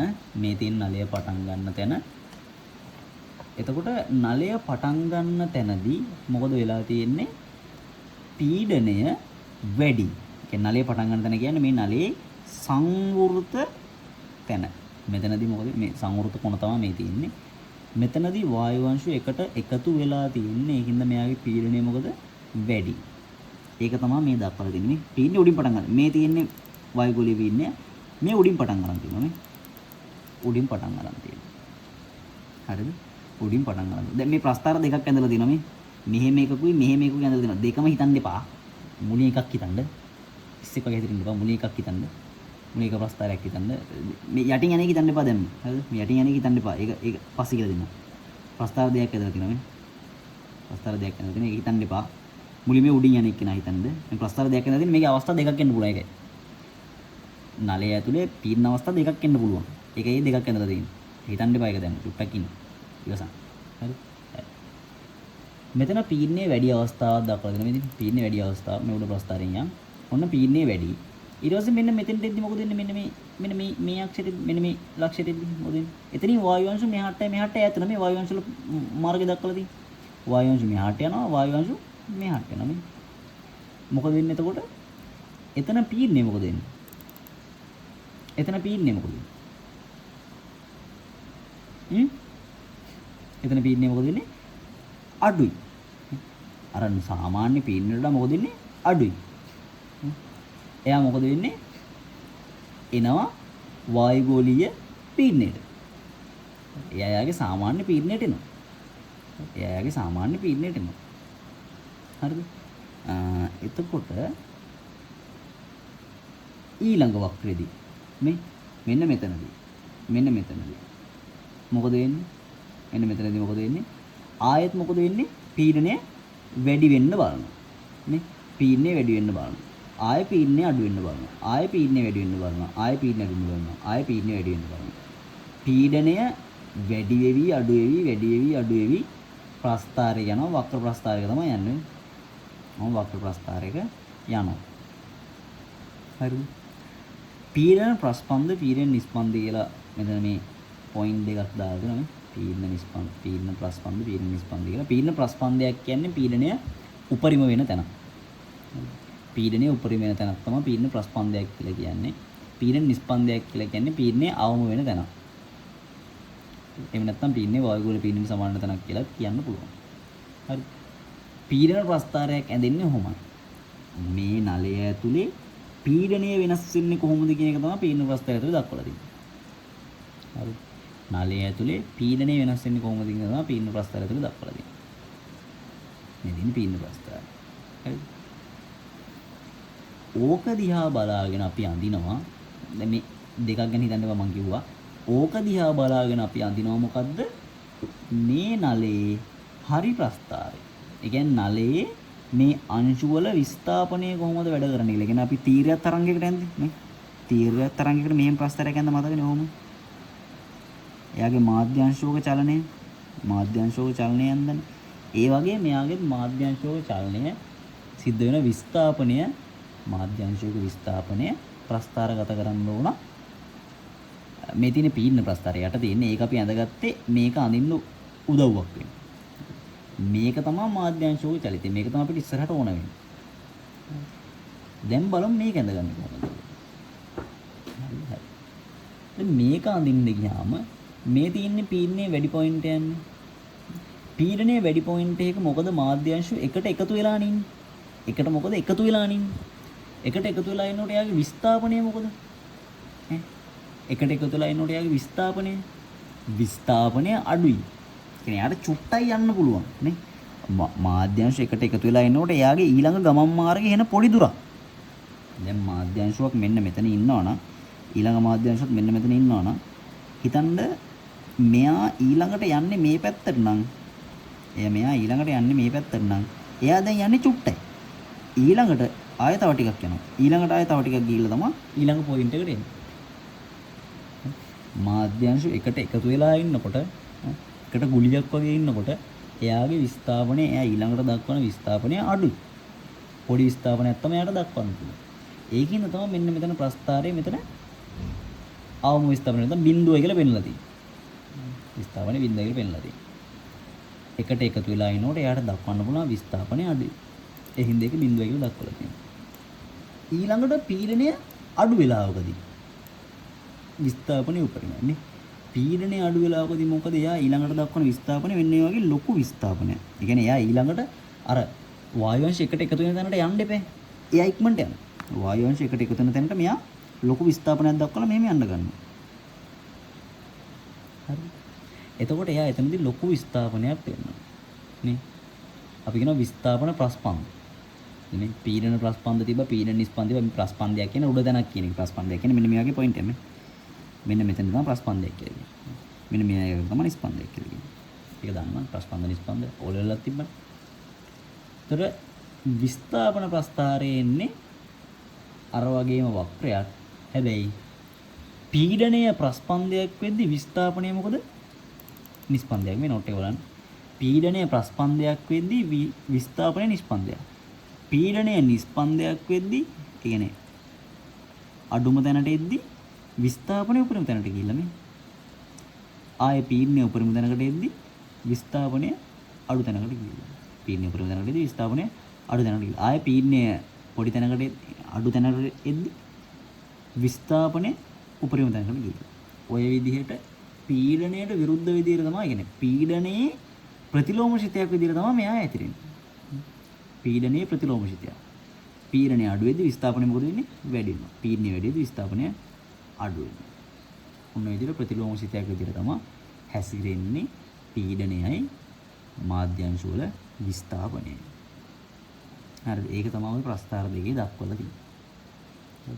මෙතන කියලා දිනවා රූපේ පරිදි එක් කෙලවරක් සංවෘත කර ඇති නලයක් විවෘත කෙලවර ඉදිරියේ සරසුලක් නාද කරපුවාම අර සරසුලක් නාද කරන සීන් එක කරපුවාම අන්නායම තරංගය සංවෘත කෙලවරේ පරාවර්තනය නිසා අන්නායම තරංගය සංවෘත කෙලවරදී පරාවර්තනය නිසා මේ අන්නායම තරංගය මේ ගිහිල්ලා මෙතනින් වැදිලා ආපහු අනිත් පැත්තට යනවා. ඒක තමයි මේ දෙකක් ඇඳලා තියෙන්නේ. හරි. එහෙන් තමයි මේ දෙකක් ඇඳලා තියෙන්නේ. අන්නායම තරංගය මෙහෙන් පටන් අරගෙන මේ යනවා මේ ගිහිල්ලා මෙතෙන්ට වාදිනවා. වැදිලා මොකද ඉන්නේ ආපහු අනිත් පැත්තට එනවා. ඒක තමයි මේ තියෙන්නේ. දැන් තමයි තරංග දෙකක් හැදුනේ. පැහැදිලිද? දෙවෙනි තරංගය හැදෙන්නේ එහෙම. දෙවෙනි තරංගය හැදෙන්නේ එහෙම. හරිද? හරි. දෙවෙනි තරංගය හැදෙන්නේ එහෙම. හොඳයි. හරි.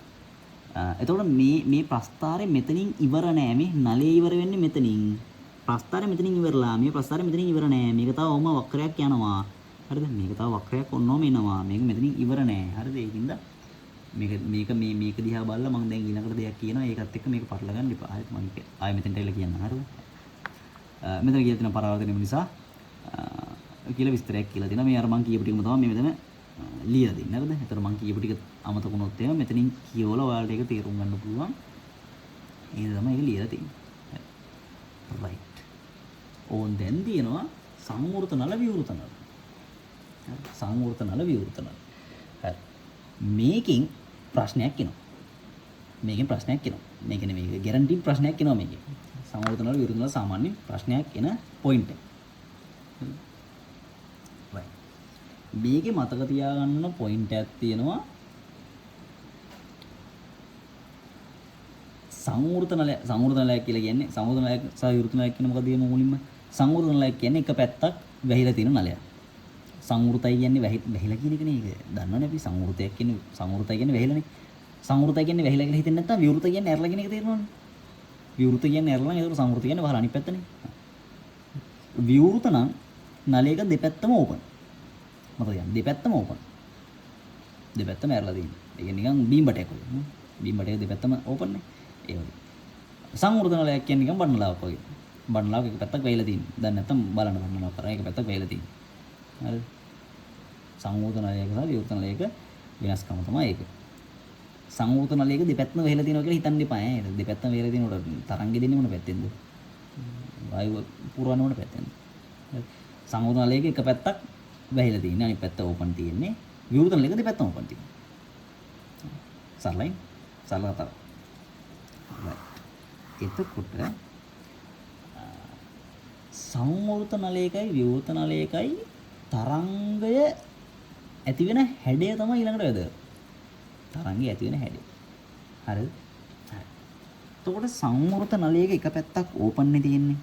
හොඳට මතක තියාගන්න නලයක ඕපන් සයිඩ් එක තියෙනවනේ. මෙතනදී තරංග රටාවත් ඕපන් වෙනවා. හරිද? මොකක්ද ඒ තරංග රටාව ඕපන්. මොකක්ද ඒ කුණාරුව මොකක්ද? මොකක්ද කීයේ තේරුන්නේ? තරංග රටාව ඕපන් වෙනවා කියලා කියන්නේ මෙන්න මේ අපි මේ පුඩු ඇතුලේ හරි අපි මොන අන්නයම තරංගයක් අඳිද්දි අපි අඳින්නේ මෙන්න මේ පීඩන ප්‍රස්ථාරය නෙමෙයි හොඳේ. මේක ඇඳ ගන්න උදව්වට ඇඳගත් එකක් මේක. හරිද? පීඩන ප්‍රස්ථාරය ඇඳින් මේක ඇඳ ගන්න උදව්වට. හරිද? මේක අපි ප්‍රශ්න වලට අහන ලවල් තියෙනවා. පීඩන ප්‍රස්ථාරය අහන ලවල් තියෙනවා. නමුත් මේක ඇඳගත්තේ මේක ඇඳ ගන්න මේක තමයි වැදගත් ප්‍රස්ථාරය. මේක තමයි වැදගත් ප්‍රස්ථාරය. මාධ්‍යංශ වල චරිතය තමයි වැදගත් ප්‍රස්ථාරය. හරිද? හරිද? ඕකේ. එතකොට සංවෘත පැත්තකදී බලන්න ප්‍රස්ථාරය කොහොමද පටන් ගන්න තියෙන්නේ මේ? එකතු වෙලා පටන් ගන්න තියෙන්නේ මේ. ආ දැන් බලන්න මේ මම ලියපු එක මේ. එකතු වෙලා පටන් ගන්න තියෙන්නේ මේ. වෙනත් පොයින්ට් එකතු වෙලා පටන් ගන්න. හරිනේ එකතු වෙලා පටන් ගන්න තියෙන්නේ. එකතු වෙලා පටන් ගන්න තියෙන්නේ සංවෘත නේද? විවෘත තැනකදී දැන් මේකේ විවෘත වෙන තැන මෙතන. එතෙන්ට වෙනකම් ප්‍රස්ථාරය සම්පූර්ණ කරලා නෑ මේ මං ඇඳපු ප්‍රස්ථාරය. හරිද? මං ඒක සම්පූර්ණ කරලා නෑ. ඒ හින්දා ඒක දිහා බලලා තීරණ ගන්න එපා. මේක සම්පූර්ණ කරලා නෑ. මේක සම්පූර්ණ වෙන්නේ මෙන්න මේ ඉරෙන් තමයි මේක සම්පූර්ණ වෙන්න ඕන. මං ඒ ඉර ඇඳලා නෑ. එහෙනම් කොහොමද මේක සම්පූර්ණ වෙන්න ඕන? කොහොමද සම්පූර්ණ වෙන්න ඕන? කොහොමද සම්පූර්ණ වෙන්න ඕන? මෙන්න මේ වගේ තැනකින් තමයි ඔක ඉවර වෙන්න ඕන. ඔන්න ඔය වගේ තැනකින් තමයි මේක ඉවර වෙන්න ඕනේ. පේනවද? ඔන්න ඔය වගේ පොයින්ට් එකකින් තමයි මේක ඉවර වෙන්න ඕනේ. මෙන්න මේ වගේ තැනකින් තමයි මේක ඉවර වෙන්න ඕනේ. ඒ කියන්නේ සංවෘත කරපු තැනදී එකතු වෙලා පටන් ගත්තා නම් විවෘත කරපු තැනදී එකතු වෙලා ඉවර වෙන්න පුළුවන්ද? ඒ මොකද්ද? මේක පීඩන ප්‍රස්ථාරය දිහා බැලුවොත් ඔයාලට මේක හොඳට තේරුම් ගන්න පුළුවන්. මේ පීඩන ප්‍රස්ථාරය දිහා බැලුවොත් ඔයාලට මේක හොඳට තේරුම් ගන්න පුළුවන්. පීඩන ප්‍රස්ථාරේ එකතු වෙන තැනකදී මෙයා ඕපන් වෙනවා. මෙයා ඕපන් වෙනවා. පීඩන ප්‍රස්ථාරේ ඕපන් වෙන තැනකදී මෙයා එකතු වෙනවා. ඒ කියන්නේ පීඩනය වැඩි නම් මොකද වෙන්නේ? පීඩනය වැඩි නම් ඒ කියන්නේ වායු අංශ එකට ඉන්නේ. වායු අංශ එකට එකතු වෙලා ඉන්නේ. වායු අංශ එකට එකතු වෙලා ඉන්නවා නම් එයාගේ විස්ථාපනය මොකද? අඩුයි. වායු අංශ එකට එකතු වෙලා ඉන්න එයාගේ විස්ථාපනය මොකද? අඩුයි. එතකොට නලයක් අගිස්සේ මොකද වායු අංශ එකටද ඉන්නේ මේ විසිරලා දින්නේ. නලයක් ඕපන්ලා දෙනකොට අගිස්සේ වායු අංශෙන්නේ විසිරලා. වායු අංශ විසිරලා ඉන්නේ. එතෙන්ට නේ බං ශක්තිය හම්බෙන්නේ සරසුලෙන් කෙලින්ම. සරසුලෙන් ඩිරෙක්ට් ශක්තිය හම්බෙන්නේ කොතෙන්ද? මෙතෙන්ටනේ. එතන ඉන්න වායු අංශය යාගේ උපරිම විස්ථාපනයට ගිහිල්ලා ඉන්නේ දැන්. එයා විස්ථාපනය උපරිම කරන්නේ. එතකොට එතනදී පීඩන ප්‍රස්ථාරය මෙන්න මේ වගේ මේ නොට් එක බලන්න. මෙන්න මේ වගේ පොයින්ට් එක. මෙන්න මේ වගේ පොයින්ට් එක මේ පීඩනේ අඩුයි. ඒ වායු අංශ විසිරලානේ. වායු අංශ විසිරලා ඉන්නකොට පීඩනය මොකද? අඩුයි. පීඩනය අඩුයි නම් එයාගේ විස්ථාපන ප්‍රස්ථාරය ඒකෙලින් උඩ බලන්න මේ. කඩේට දිගේ මේ එන්න මේ ඕපන්. වෙනවා. එහෙනම් මතක තියාගන්න නලයක් විවෘත නම් එහෙම නැත්නම් ඒ සංවෘත නලයක් වුණත් එක පැත්තක් විවෘතයිනේ. සංවෘත නලයක් වුණත් එක පැත්තක් විවෘතයි. හරි? එතකොට යම්කිසි නලයක විවෘත පැත්ත මෙතන මේකේ විවෘත පැත්තක් තියෙනවනේ. මෙන්න මේ විවෘත පැත්තේ තරංගයේ හැඩය මොකද වෙනවනේ? එයා අපි කියන කට ඇරලා කියන ඕපන්. ඕපන් වෙනවා. මම ඕපන් හැඩයක් තමයි. හරි. එතකොට නම් මම නියමවල හිතන්නේ විනෝදේ වගේ හිතලා කියන්නේ දෙපැත්තම ඇරුණොත් කොයි වගේ දෙන්න ඕන? දෙපැත්තම ඇරලා යට පේන්නේ නැද්ද? දෙපැත්තම ඇරුණොත් මොකද වෙන්නේ? දෙපැත්තම ඇරුණොත් මොකද වෙන්නේ? මේ විදිහට දෙපැත්තම ඕපන් වුණොත් මොකද වෙන්නේ? දෙපැත්තම ඕපන් වුණොත් මේ විදිහට දෙපැත්තම ඕපන් වෙන්න ඕන. කොහොමද දෙපැත්තම ඕපන් වෙන්නේ? දෙපැත්තම ඕපන් වෙන එක ඉතින් ඒක සාමාන්‍ය දෙනීමෙන් හිතන්න ඕන. දෙපැත්තම ඕපන් වෙන තරංගයක් අඳින්න කොහොමද කියන්නේ සාමාන්‍ය දෙනීමෙන් හිතන්න ඕනේ. ඔන්න ඔය වගේ හැඩයකට අපි අඳින්න ඕන. තරංග මේ වගේ නැමුම් කීයක් තියෙනවද කියන එක කියන්නේ දැන් මේ වගේ තරංගයක් එන්න පුළුවන්. ඇයි මේ වගේ එකක් මාවේ? ඒක අපි දැන් කතා කරනවා නේ.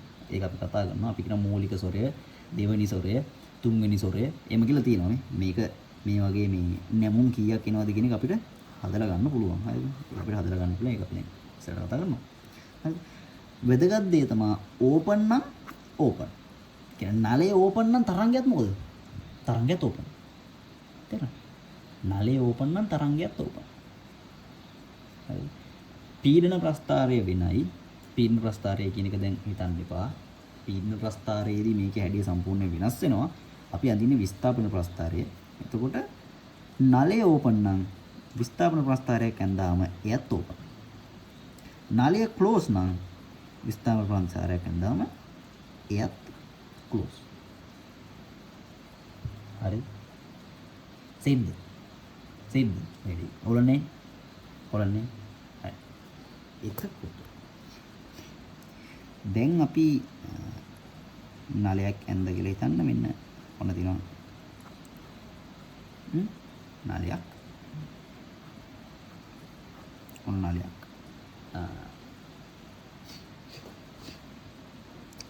එතකොට මේ නලේ මං අඳින්නම් මං කැමති තරංග රටාව මොන බලන්න.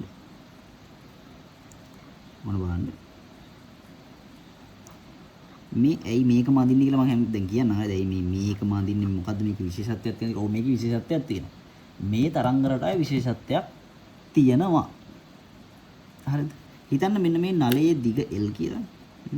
මෙන්න මෙයාගේ දිග. මේ නලයේ සම්පූර්ණ දිග. හොඳේ. මේ සම්පූර්ණ නලයේ දිග මේක හිතන්න L. මෙදිනේ. ඔන්න හිතලා කියන්න මේ තරංග රටාවේ දිග කීයද? ඒ කියන්නේ මම අහුවොත් තරංග ආයාමයේ ඇසුරින්. තරංග ආයාමයේ ඇසුරින් මේ තියෙන තරංග ආයාමයෙන් කීයෙන් පංගුවක්ද? තරංග ආයාමයෙන් කීයෙන් පංගුවක්ද ඔය තියෙන්නේ? ඔය තියෙන්නේ මෙන්න මේ වගේ කැලලක් නෙමෙයි. ඔන්න ඔය වගේ කැලලක් ඔය තියෙන්නේ. තරංග ආයාමයක් කියලා කියන්නේ සම්පූර්ණ මෙන්න මේකම නේ. සම්පූර්ණ මෙන්න මේක මෙන්න සම්පූර්ණ තරංග ආයාමයක දිගේ. එතකොට මේ තියෙන්නේ කොච්චරද? තරංග ආයාම භාගයක් මේ. මේ සම්පූර්ණ තරංග ආයාම මේ තියෙන ලැම්ඩා. මේ තියෙන ලැම්ඩා බෙදීම 2. මේ තියෙන කීයද ලැම්ඩා බෙදීම 4. මේ තියෙන ලැම්ඩා බෙදීම 4. ලැම්ඩා. එතකොට මේ තියෙන ලැම්ඩා බෙදීම 4ක තරංග ආයාම. හරිද? එතකොට එහෙනම් ලැම්ඩා බෙදීම 4 සමානයි මේ නලයේ දිග L. නලයේ දිග L. එහෙනම් අපි කියනවා ලැම්ඩා සමානයි 4යි L. ලැම්ඩා සමානයි 4යි L. අතන මෙතනදී ලැම්ඩා කියන්නේ 4යි L. ඒ කියන්නේ අපි මේ තරංගයෙන් සම්පූර්ණ තරංගායාමයක් හැදුවොත් ඒ තරංගායාමයේ හැදෙන්න මේ L වගේ දිග 4ක් ඕන. හරිද? 4ක් ඕන. හරි. එතකොට මෙතන තරංගායාමයට අපි සමීකරණයක් ලියුවා. මේ තරංග ප්‍රවේගයේ සමීකරණයක් ලියුවොත් ගැමා RT බෙදීම m ගේ වර්ගමූලයෙන් අපිට ප්‍රවේගය හොයන්න පුළුවන්. ප්‍රවේගය අපිට එකෙන් හොයන්න පුළුවන්. ඒක වෙනස් වෙන්නේ නැහැ. ඊළඟට අපි මෙයාගේ සංඛ්‍යාතය ගැන කතා කරමු. උතන තමයි වැදගත්ම දේ තියෙන්නේ. මෙයාගේ සංඛ්‍යාතය. f සමානයි v සමානයි f ලැම්ඩා නේද? v බෙදීම ලැම්ඩා. සමානයි v බෙදීම ලැම්ඩා. මේ අපි ලියන්නේ තරංග ආයාමයේ සංඛ්‍යාතය. හරිද? කියන්නේ මේ තරංගයට අදාළ සංඛ්‍යාතය. තරංගයේ තරංග ආයාමයේ කීයද? ලැම්ඩා. ලැම්ඩා කියලා කියන්නේ 4යි l. f සමානයි v බෙදීම 4යි l. මේ තරංගයට අදාළව තමයි ලියන්නේ. f සමානයි v බෙදීම 4යි l කියන්නේ නැද්ද? f සමානයි v බෙදීම 4යි l.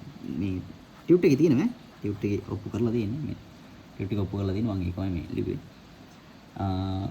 එතකොට ඔය තරංගයේ සංඛ්‍යාත අපිට f v බෙදීම 4යි l කියලා ගන්න පුළුවන්. ලැම්ඩා කියන්නේ v සමානයි f ලැම්ඩා සමීකරණය. හරිද? හරි. මොකක්ද ඒතර මේකේ තියෙන වැදගත්කම? වැදගත්කම තමයි ඕක තමයි තරංගයකට සම්මතව හදන්න පුළුවන් පොඩිම සංඛ්‍යාතය.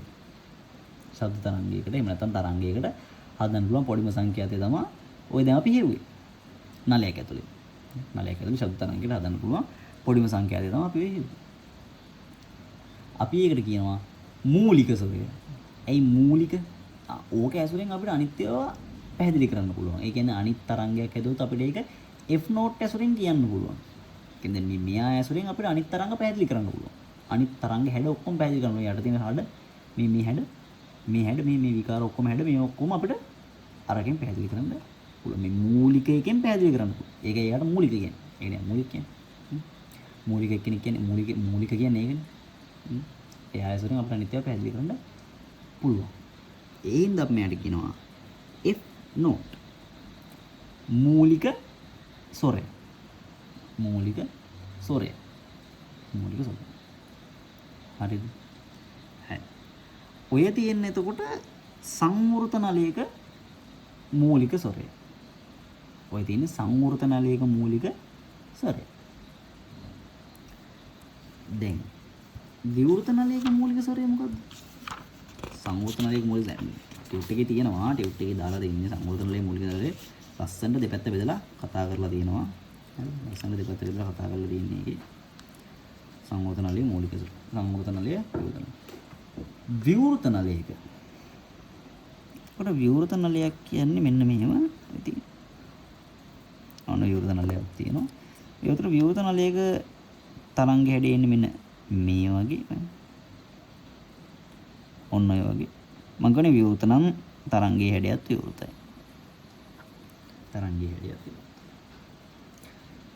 ඒතර මට කියන්න මෙයාගේ තරංග ආයාමය කීයද? මෙයාගේ තරංග ආයාමය කීයද? ලැම්ඩා බෙදීම 4ද? ලැම්ඩා බෙදීම 4ද? කල්පනා කරන්න. කල්පනා කරන්න.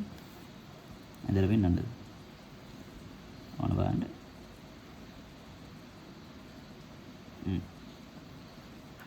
මේ තියෙන්නේ මොකද්ද? ලැම්ඩා. ලැම්ඩා නෙමෙයි ලැම්ඩා. හරිද? මේ තියෙන්නේ මොකද්ද? ලැම්ඩා බෙදීම 2. මේ තියෙන ලැම්ඩා බෙදීම 4. දැන් ඔය ඇඳලා තියෙන තරංග නිකන් මෙන්න මේ වගේ නේද? මෙන්න මේ වගේ කන්නේ ඔය තියෙන්නේ. මේ වගේ කන්නේ ඔය තියෙන්නේ. ඒතර මේ දුර ලැම්ඩා බෙදීම 4යි. මේ දුර ලැම්ඩා බෙදීම 4යි. ඒතර මේ තියෙන කීයද ලැම්ඩා බෙදීම 2යි මේ සම්පූර්ණ. මේක ලැම්ඩා බෙදීම 2යි. මම කියන්නම් මේ නලයත් අර අපි කලින් ගත්ත නලයේ දිගම තමයි L-මයි. L දිගතිම නලයක් දෙපැත්ත ඕපන් කරලා තියෙන්නේ. මෙයාගේ තරංග ආයාම ලැම්ඩා බෙදීම 2යි. ඒතකොට ලැම්ඩා බෙදීම 2 සමානයි L. එහෙනම් ලැම්ඩා සමානයි 2යි. හරි. මේ තරංග ආයාමයේ ඇසුරෙන් මේ නලයේ දිගින් හොඳේ. ඒතකොට නලයේ දිග තරංග ආයාමයේ වගේ කී ගුණයක් දිග තමයි ලියලා තියෙන්නේ. නැත්නම් තරංග ආයාමයේ නලයේ දිග වගේ දෙගුණයක්. හරිද? ඊට අපි යනවා v සමානයි f ලැම්ඩා. එහෙනම් දැන් f සමානයි v බෙදීම ලැම්ඩා. f සමානයි v බෙදීම 2යි l. හරි. v බෙදීම 2යි l. එතකොට සංවෘත නලයක මූලික ස්වරය ආවේ කොහොමද? බලන්නත් එක v බෙදීම 4යි l. වී බෙදීම 4යි. විවෘත නලයක කොහොමද ආවේ? වී බෙදීම 2යි L. වී බෙදීම 4යි L ආවා. වී බෙදීම 2යි L ආවා. සංයෝජන නලයකයි විවෘත නලයකයි ඔන්නේ මූලික ස්වර දෙක මතක තියාගන්න ඕනේ. හරිද? මූලික ස්වර දෙක මතක තියාගන්න ඕනේ. මතක තියාගන්න සංයෝජන නලයක යට 4 තියෙන්නේ මූලික ස්වරයක යට තියෙන්නේ 2. හරිද? මේක සරලව මේකෙන් අමතක වුණොත් එහෙම මේ නලය ඇඳලා ටක් ගාලා හදලා ගන්න පුළුවන්. නලය ඇඳලා හදලා ගන්න නලය ගැන මතක තියාගන්න මොකද්ද? විවෘත තැන්වලදී පුඩුව නැත්නම් තරංගයේ හැඩය මොකද? විවෘතයි. සංවෘත තැන්වලදී තරංගයේ හැඩය සංවෘතයි. හරිද? සිද්ද? සිද්. දැන් එහෙනම් ඊළඟ එක බලමු බා. ඒකට නම දීලා තියෙනවා පළවෙනි උපරිතාණය. මොකද උපරිතාණිය මොකද? උපරිතාණය. මොකද පළවෙනි උපරිතාණිය? මූලික ස්වරයට පස්සේ එන එක්කෙනා තමයි පළවෙනි උපරිතාණිය කියන්නේ. පළවෙනි උපරිතාණිය කියන්නේ මූලික ස්වරයට පස්සේ එන එක්කෙනා. ඒතර මූලික ස්වරය මොකද්ද? ආයෙත් උපරිතාණයක් නැහැ හොඳේ. එයා ඕන ශූන්‍ය වෙනි උපරිතාණය වගේ හිතාගන්න. එහෙම නමක් නැහැ. නමක් නැහැ. උපරිතාණය පටන් ගන්නෙ දෙවෙනි එකේ ඉඳලා. ඒ කියන්නේ උපරිතාණය පටන් ගන්නෙ අපි දන්න මූලික ස්වරයට පස්සේ. හැබැයි එයාට අපි කියන්නේ පළවෙනි උපරිතාණය. ඒක නිකන් අර නමක් විතරයි හොඳේ. ඒක නමක් විතරයි. ඒ කියන්නේ උපරිතාන වලින් කතා කරනවා නම් අපි මූලික ස්වරය කියන එකට මූලික ස්වරය කියන නමම දීලා උපරිතාන වලින් යනවා. එහෙම නැත්නම් අපි ওই මූලික ස්වරයට කියන පළමු ප්‍රසංවාදී කියන. මූලික ස්වරය නේ. මූලික ස්වරයට කියනවා පළමු ප්‍රසංවාදී. පළමු ප්‍රසංවාදී. මේක නෝට් එකේ තියෙනවා. මේක තියෙනවා. ඊළඟට ඔන්න පළමුණු උපරිතාණයට අපි කියනවා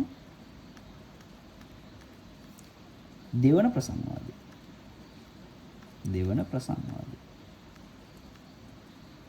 දෙවන ප්‍රසංවාදී. එතකොට ප්‍රසංවාද කියන නමෙන් ගියොත් එහෙම 1 2 3 4 පිළිවෙලට අර මූලික ස්වරයෙන් ඉඳන්ම යනවා.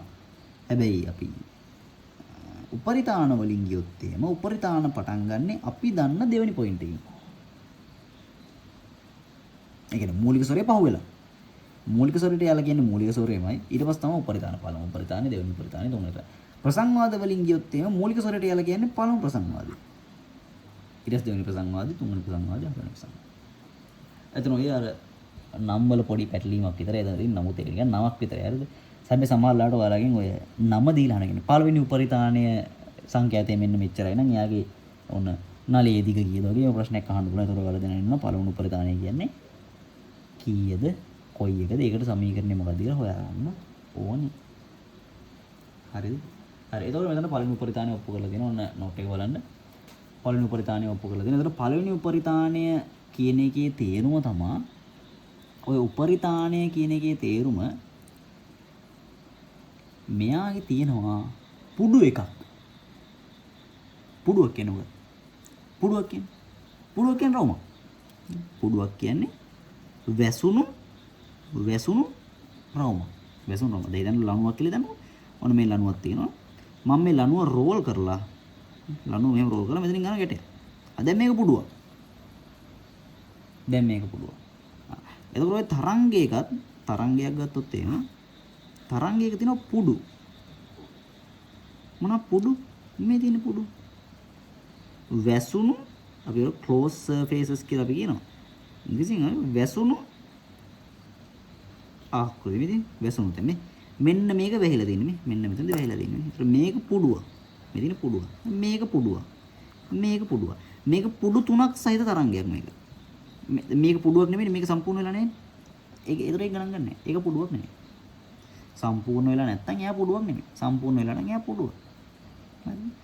එතකොට පළමු උපරිතාණය කිව්වම ඔන්න එතන පොඩි වාසියක් තියෙනවා අර. මූලික ස්වරය උපරිතාණ කියන සීන් එකකින් යද්දි මූලික ස්වරයට පුඩු නැහැ. නේ? මූලික ස්වරයට පුඩු නැහැ. නෝට් එක. මූලික ස්වරයට පුඩු නැහැ. පුඩුවක් නැහැ. එයාට පුඩුවක් නැහැ. පළවෙනි උපරිතාණයට මොකද පුඩුවක්? එතන මේ එයාට එක පුඩුවක් තියෙනවා. දැන් ඔහොම බලන්න දෙවෙනි උපරිතාණය මේ දෙවෙනි උපරිතාණය මේ පුඩු දෙකක් තියෙනවා මේ. පුඩු දෙකයි. ඔහොම බලන්න මේ විවෘත නල වලත් මොකද වෙලා තියෙන්නේ? පුඩු එකක් තියෙනවා. උපරිතාණය පළවෙනි උපරිතාණය නම් එයාට පුඩුවක් පවතිනවා. මෙයාට පුඩුවක් තියෙනවා දෙපැත්ත ඕපන්. මෙයාට පුඩුවක් තියෙනවා එක පැත්තක් වැහිලා තියෙන පුඩුවේ. පුඩුවේ හොම්ම ගිහලා අනිත් පැත්ත ඇයි දැන්? ඕපන් නම් ඕපන් මං කියන්නේ. ඕපන් තැනක් තියෙනවා නම් එතනදී තරංගාකෘතියත් ඕපන් වෙන්න ඕන. ක්ලෝස් තැනක් තියෙනවා නම් එතන තරංගාකෘතිය ක්ලෝස් වෙනවා.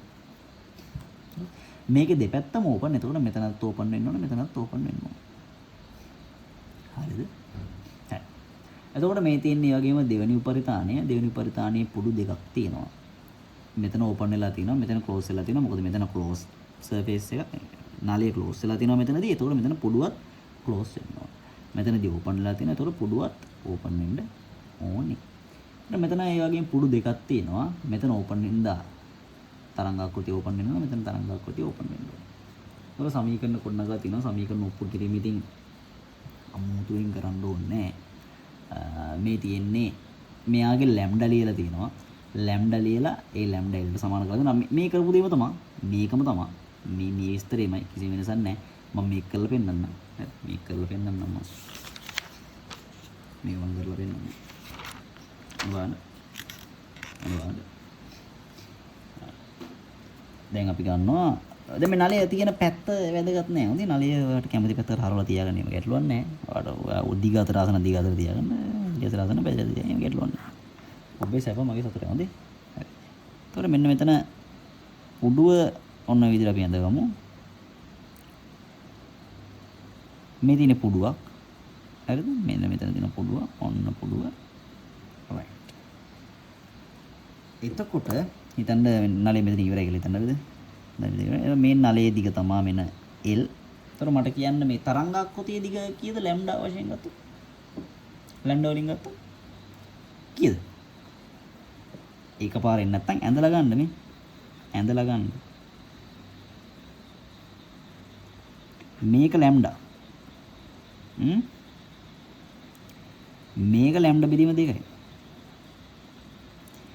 මේක මොකද ලැම්ඩා බෙදීම 4යි. එතකොට මේ තියෙන්නේ ලැම්ඩා බෙදීම 2කුයි ලැම්ඩා බෙදීම 4කුයි එකතු. මෙන්න මේ වගේ කෑල්ලක් නේද ඔය තියෙන්නේ. මෙන්න මේ වගේ කෑල්ලක් නෙවෙයි තියෙන්නේ. මේ කෑල්ලක් තියෙන්නේ. ලැම්ඩා බෙදීම 2 දන ලැම්ඩා බෙදීම 4 වගේ කියන 3යි ලැම්ඩා බෙදීම 4යි. 3යි ලැම්ඩා බෙදීම 4යි. එතකොට මේ තියෙන්නේ 3යි ලැම්ඩා බෙදීම 4 දිගක්. 3යි ලැම්ඩා බෙදීම 4 දිග. එතකොට 3යි ලැම්ඩා බෙදීම 4 සමානයි L. එහෙනම් F සමානයි V බෙදීම ලැම්ඩාට අනුව V බෙදීම 3යි ලැම්ඩා බෙදීම 4යි 3යි ලැම්ඩා බෙදීම sorry මෙතන ලැම්ඩානේ උක්ත කරන්න ඕන. ලැම්ඩා උක්ත කරන්න. එතකොට 4යි L බෙදීම 3යි. ඒක පැටලුණාද? ඔව් බලන්න 3යි ලැම්ඩා බෙදීම 4 සමානයි L. එතන මෙතනින් ලැම්ඩා උක්ත කරපුවාම 4යි L බෙදීම 3යි. ලැම්ඩා කියන්නේ 4යි L බෙදීම 3යි. එහෙනම් අපි දානවා දැන් F සමානයි V බෙදීම L සමී V සමානයි F සමානයි V බෙදීම ලැම්ඩා සමීකරණේ. V සමානයි F ලැම්ඩානේ. F සමානයි V බෙදීම ලැම්ඩා. V බෙදීම ලැම්ඩා කියලා කියන්නේ 4යි L බෙදීම 3යි. 3 උඩට එනවා. ඒතර F සමානයි 3යි V බෙදීම 4යි L. 3 වෙනම තියාගත්තනේ මම. 3 වෙනම තියාගත්ත එකේ පොඩි වාසියක් තියෙනවා. ඔයා මෙන්න මේක දිහා බලන්න චුට්ටක්. මෙන්න මේක දිහා බලන්න. මොකද්ද මේ? මෙතන F note කියලා පේනවාද? යන්න පළවෙනි එකට. note එක බලන්න. මූලික ස්වරය. මූලික ස්වරය කියලා කියන්නේ F note කියන්නේ V බෙදීම 4යි L. ඔයා මේක උක්ත කරන් ගිය දවසේ මේ බලන්න note එක 3 වතාවක් V බෙදීම 4යි L. මේ V බෙදීම 4යි L වෙන මට දාන්න පුළුවන් F note. එහෙනම් පළවෙනි උපරිතානය. පළවෙනි උපරිතානය අපි කියනවා F1. පළවෙනි උපරිතානයනේ. F1ට අපි කියනවා මෙයා 3ක් F note. අරයට මූලික ස්වරය කිව්වේ ඇයි කියලා දැන් තේරෙනවද? එයා මූලික ස්වරය කියලා කිව්වේ එයා ඇසුරෙන් මෙයාලව අර දක්වන්න පුළුවන් ඉඳ අර දක්වන්න පුළුවන්. එතකොට මෙතන මූලික ස්වරය F note පළවෙනි උපරිතානය 3යි F note. පළවෙනි උපරිතානය 3යි F note. නිකන් හිතලා කියන්නේ දෙවෙනි උපරිතානය කීයක් වේද? 1 3 වුණා නම් 3 5 වෙයි. බලන්න 5 F note. ජයනේ. එහෙනම් මම කියන තුන්වෙනි උපරිතානය කීයක් වේද? මේ හිතලා ගියා 7යි F නෝට් 7යි F නෝට් 7යි F නෝට්. හතරවෙනි උපරිධානය 9යි F නෝට්. ඒක අර විදිහටම සංඛ්‍යා රටාවක ඉස්සරට යනවා. ඒ වගේම විවෘත නලයකත් අර විදිහටම අපිට ඔප්පු කරන්න පුළුවන්. විවෘත නලයක අපිට ආව කියලා F නෝට් කියන්නේ V බෙදීම 2යි. මෙතනදී ඒ විදිහට නෝ දෙවතාවක් V බෙදීම 2යි. ඒ කියන්නේ 2යි F නෝට්. සංවෘත නලයක යන්නේ ඔත්තේ ඉලක්කම් වලින් 1 3 5 7 9. විවෘත නලයක යන්නේ 1 2 3 4 5 6. සාමාන්‍ය ශ්‍රේණිය කියන්නේ 1 2 3 4 5 6 එහෙම දිගටම යනවා. පළවෙනි උපරිතාණයේ ඉන්නේ 2යි මූලික ස්වරය එන්නේ F නෝට්. පළවෙනි උපරිතාණය. ඒ කියන්නේ ඊළඟට තියෙන එක නම් පළවෙනි උපරිතාණය පුඩු එකක් වෙද්දි පළවෙනි උපරිතාණය එනවා 2යි F නෝට්. දෙවෙනි උපරිතාණය එනවා 3යි F නෝට්. හතරවෙනි උපරිතාණය එනවා 2 3 තුන්වෙනි උපරිතාණය එනවා 4යි F නෝට්. හතරවෙනි උපරිතාණය එනවා 5යි F නෝට්. ඒ විදිහට දිගට යනවා. හරි. මෙන්න මෙතන කතාව කියලා තියෙනවා අර විවෘත නලයකට ප්‍රසංවාද ලෙස කියලා හඳුන්වනවා. මේ ප්‍රසංවාද කියලා හඳුන්වනවා. ප්‍රසංවාද වල ස්ථිර මම කියවනේ. හරි. එතකොට ওই විදිහට අපිට මේක දිගටම ඔප්පු කරන්න ඕන. හරිද? මේ දෙවෙනි උපරිතාණය මේක නවතින්නේ නැහැ. මේක තුන්වෙනි උපරිතාණය, හතරවෙනි උපරිතාණය ඕන තරම් තියෙන්න පුළුවන්. ඔය පුඩු ගාන වැඩි වෙන ඕන තරම් අපිට මේකේ අඳින්න පුළුවන්. 100ක් හරි අඳින්න පුළුවන්. හරිද? 100 නම් ඕන තරම් අඳින්න පුළුවන්. කිසි ලිමිට් එකක් නැහැ මේක. හොඳේ. right. එතකොට මේ දීලා තියෙන්නේ සංවෘත නලයක රටාව. මම කිව්වේ 1 3 5 7 9 ඔය විදිහට දිගටම යනවා. හරිද? ඔය විදිහට දිගටම යනවා. මේක එතන අර මෙතන අර සංඛ්‍යා රටාවක ස්වරූපයෙන් දීලා තියෙන එක වැඩක් නැහැ. විවෘත නලයක 1 2 3 4 5. 1 2 3 4 5 6 7 9 10 දිගටම යනවා. හරිද? මෙතන දීලා තියෙනෙත් ඒ කතාවම තමයි. සංවෘත නලයක් මෙන්න මේ වගේ ඔත්තේ ප්‍රසංවාදවලදී පමණක් අනුනාදේ වන අතර අනුනාද ප්‍රසංවාද දෙකක් අතර වෙනස 2යි F නෝට් එකයි කියලා තියෙනවා. හරිනේ? දෙවෙනි උපරිතාණයෙන් පළවෙනි උපරිතාණයෙන් මූලික ස්වරය අඩු කරොම මෙන්න 2යි F නෝට් එක. 2යි F නෝට් ගෙන් 2යි F නෝට් තමයි මෙයා පුඩු හදන්නේ. හරි. සාරාංශයක් දීලා තිනවා. සංවෘත නලයක හා විවෘත නලයක ඇති වෙන ස්ථාවර තරංග සංවෘත කෙලවර විස්ථාපන නිෂ්පන්දයක්ද විවෘත කෙලවර විස්ථාපන ප්‍රස්පන්දයක්ද පවතිනසේ ස්ථාවර තරංග හටගනී. අර මම කිව්වේ ඕපන් තැන ඕපන් ක්ලෝස් තැන ක්ලෝස් කිව්වේ ඒකයි. ඒක තමයි මේ කියලා දෙන්නේ. එවැනි ස්ථාවර තරංගයක අනුයාත නිෂ්පන්දයක් හා ප්‍රස්පන්දයක් අතර තුල ලැම්ඩා බෙදීම 4ක් වේ කියලා තියෙනවා. හරි. ඕක තමයි ඒකට විස්තරය. ඕක තමයි කතාව. හරි.